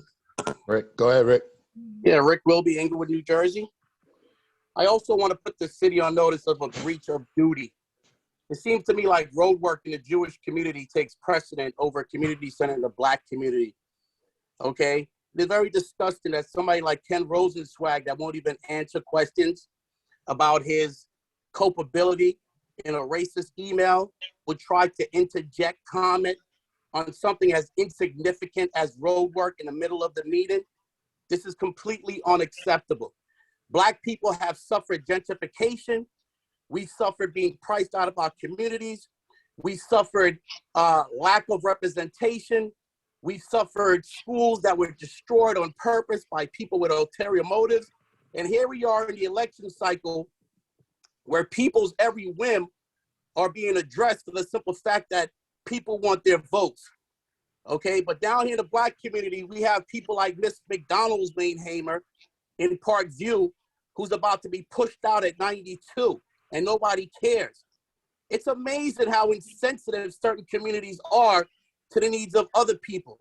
You don't see them unless it directly impacts them and it's in front of their face. All right, but when we come to the meeting and we jump up and down and we talk about the injustices perpetrated against us, nobody gives a shit, let alone put it on the agenda. It is disgusting. And I need the Simon Wiesenthal fellow over there to discuss the racist actions of those kids in Purim, since he loves to run down to Lakewood and interject himself all the time. You should have something to say tonight. Thank you. Yancy. Okay, next it says Nisim family.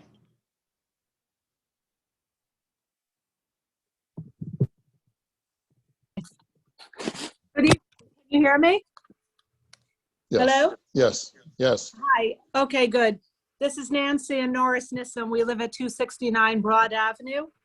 And this is regarding the PSENG situation. So I'm currently living with about 8 plates in front of the house as we speak. And my main concern is before they pave the road, which eventually if they do, because we bounce all the way from Van Nostrand to Dana Place, our concern is that they research this, and if they need to replace the line completely, they should do so before they pave it with a patch job. So that being said, yes, for many, many years we have smelled gas, which is a main concern. But another point is common courtesy. With having 8 plates on the road, and many of my neighbors have young children.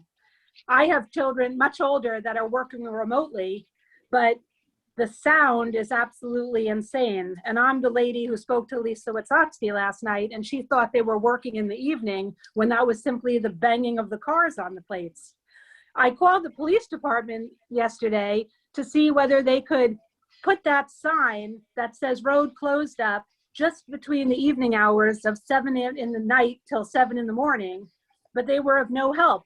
They don't understand that we have young kids, old people, anybody that can't sleep at all, having bang, bang, bang, bang, bang. So that was a little bit upsetting. Also, what I observed when they did have the road closed on one side of the street, it's amazing how many cars did dodge the sign to try to get to Route 4 or wherever they were going. So nothing really does work, but we have to hope for the best. That was upsetting to see. And what I'm fearing about is when the gardening trucks start to come out, because in March they do come, they start early in the morning, 7 o'clock. How are we gonna, nobody's getting any sleep. I mean, I'm just saying there's no common courtesy.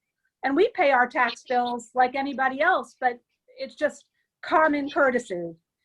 And the last issue is, I had a son who's a fairly new driver on the intersection of Broad Avenue and Van Nostrand drive last night, and he told me that he was quite scared to make a left going up the hill on Van Nostrand. That didn't make me as a mother sound very comfortable when he told me that it was very hard to make a turn. So I'm hoping that that issue will one day be addressed.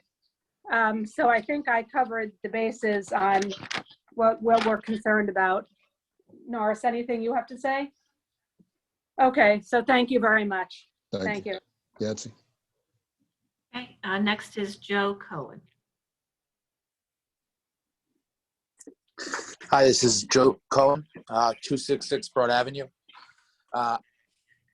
Frankly, the accountability for the problem that we have on Broad Avenue is quite a shame that I've seen on this call. I second Evan's comments regarding a breach of responsibility from our public officials.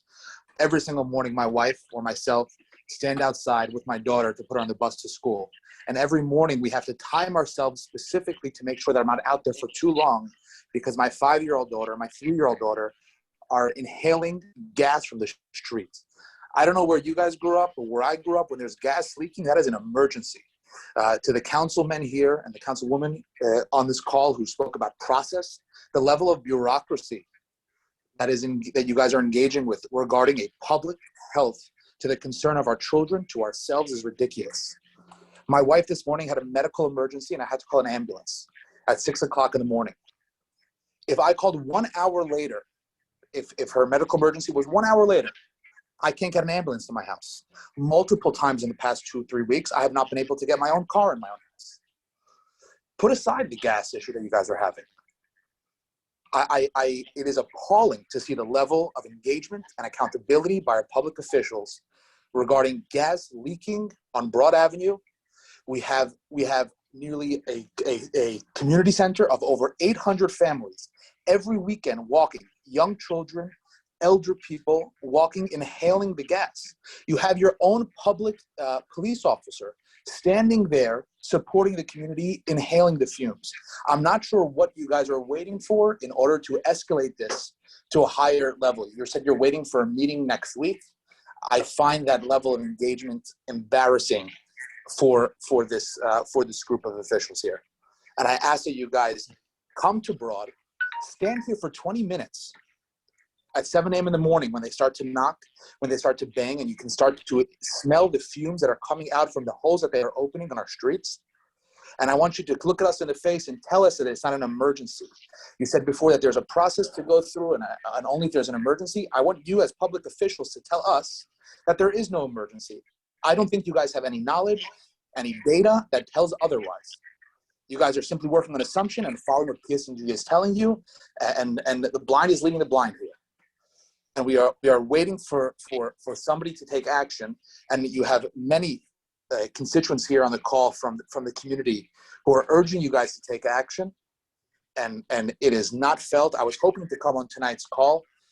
Obviously, I was coming on frustrated, and I was hoping to come with some level of comfort based on urgency that you guys would raise. Honestly, you guys are kicking the ball down the court. You guys are playing bureaucracy games, and it's honestly quite ridiculous. That's my comments for tonight, and I appreciate it. Thank you. Go ahead, Yancy. Next. Okay, next is Reverend Dr. Harper.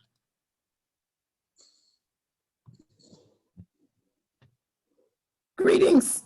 Greetings, Dr. Harper. Greetings to you all. Thank you all for your service. Again, I'm still trying to make sense out of this whole community center, recreation center. We have a pretty decent recreation department, but we do need a community center.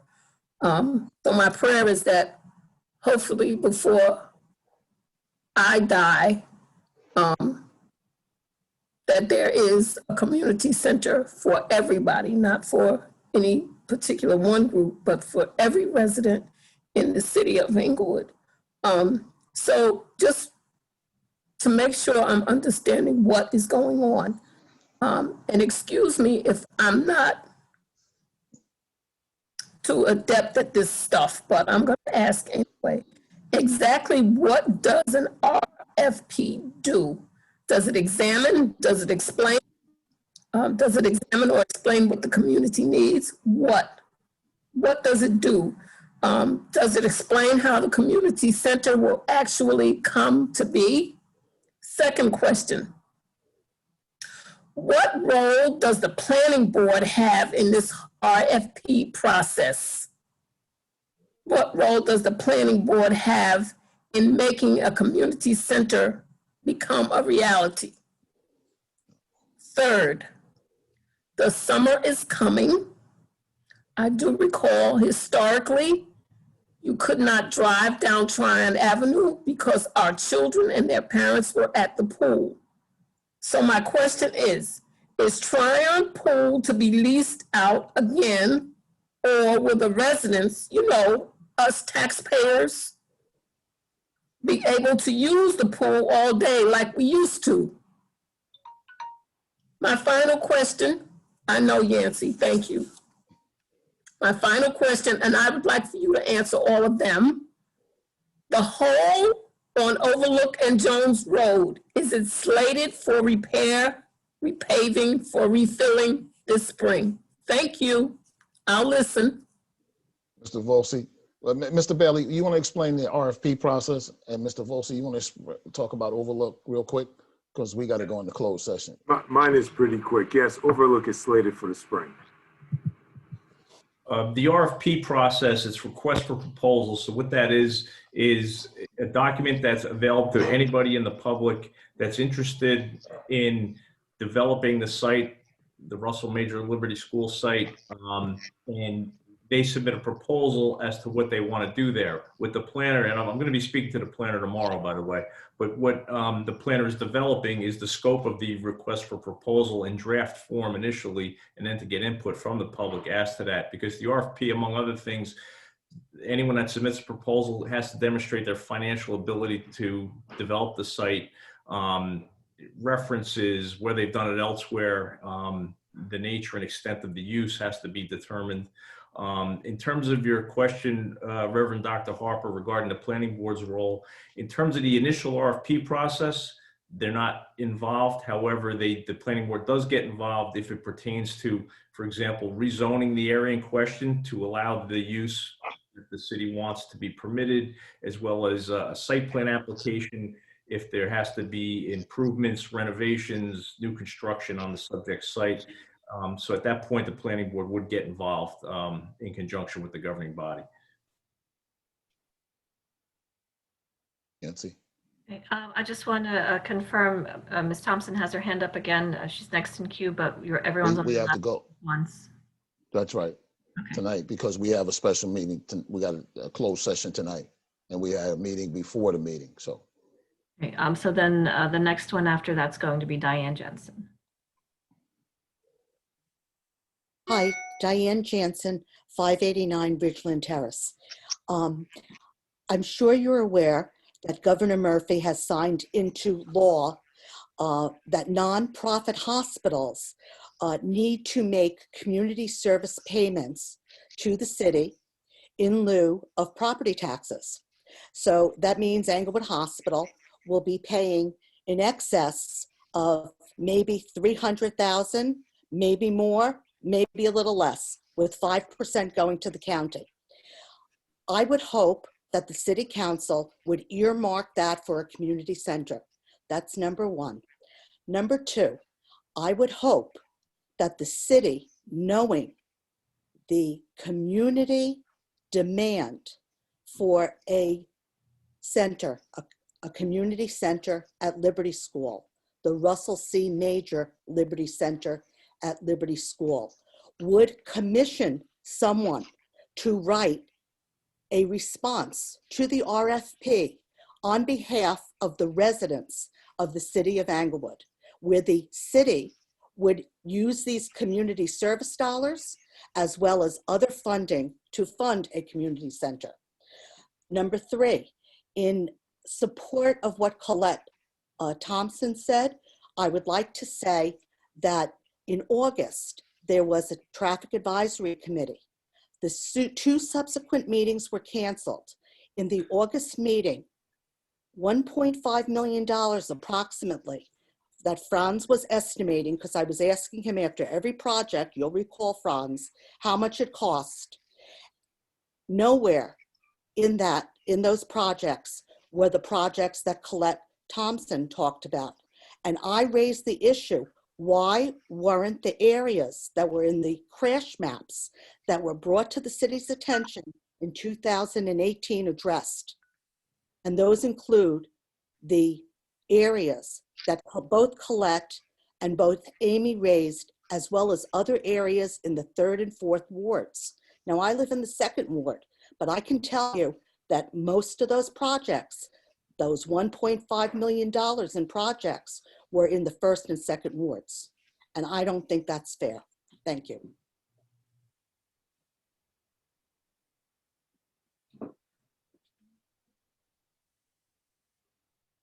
Next is Ainsworth Minot. Good evening. Good evening. How you guys doing? All right. Thank you for having me. Yep. First of all, I'm glad this body camera thing is off the shelf and it's starting to be some kind of progress because I've been waiting to hear back from that since May. So that's a good thing. Second of all, I heard us talk a lot about this historical building and whatever. Can we focus on something that's going to benefit everybody? This community center should be very, very high on you guys' agenda. It needs to be taken really, really serious because this is something that's going to bring the whole entire city of Englewood together, not just for somebody or some people. We need one unit, one building that can bring this city together. And it's about time we stop putting it on the back burner, and it needs to be on the front of our agenda. Second of all, when I email people, you guys are city officials. When people email you guys, we expect responses. If you don't respond to emails, guess what that says to us as residents? Guess what that says? That means you don't care. That means you're not doing your job and you don't care about our concerns. You're here to support us. You're here to serve us. So when people are emailing you guys, if I don't get a response, it says a lot. It says a lot about what you're thinking about and what you're concerned about. And I'm going to keep reiterating this thing over and over and over about this community center. It needs to be taken care of now more than later.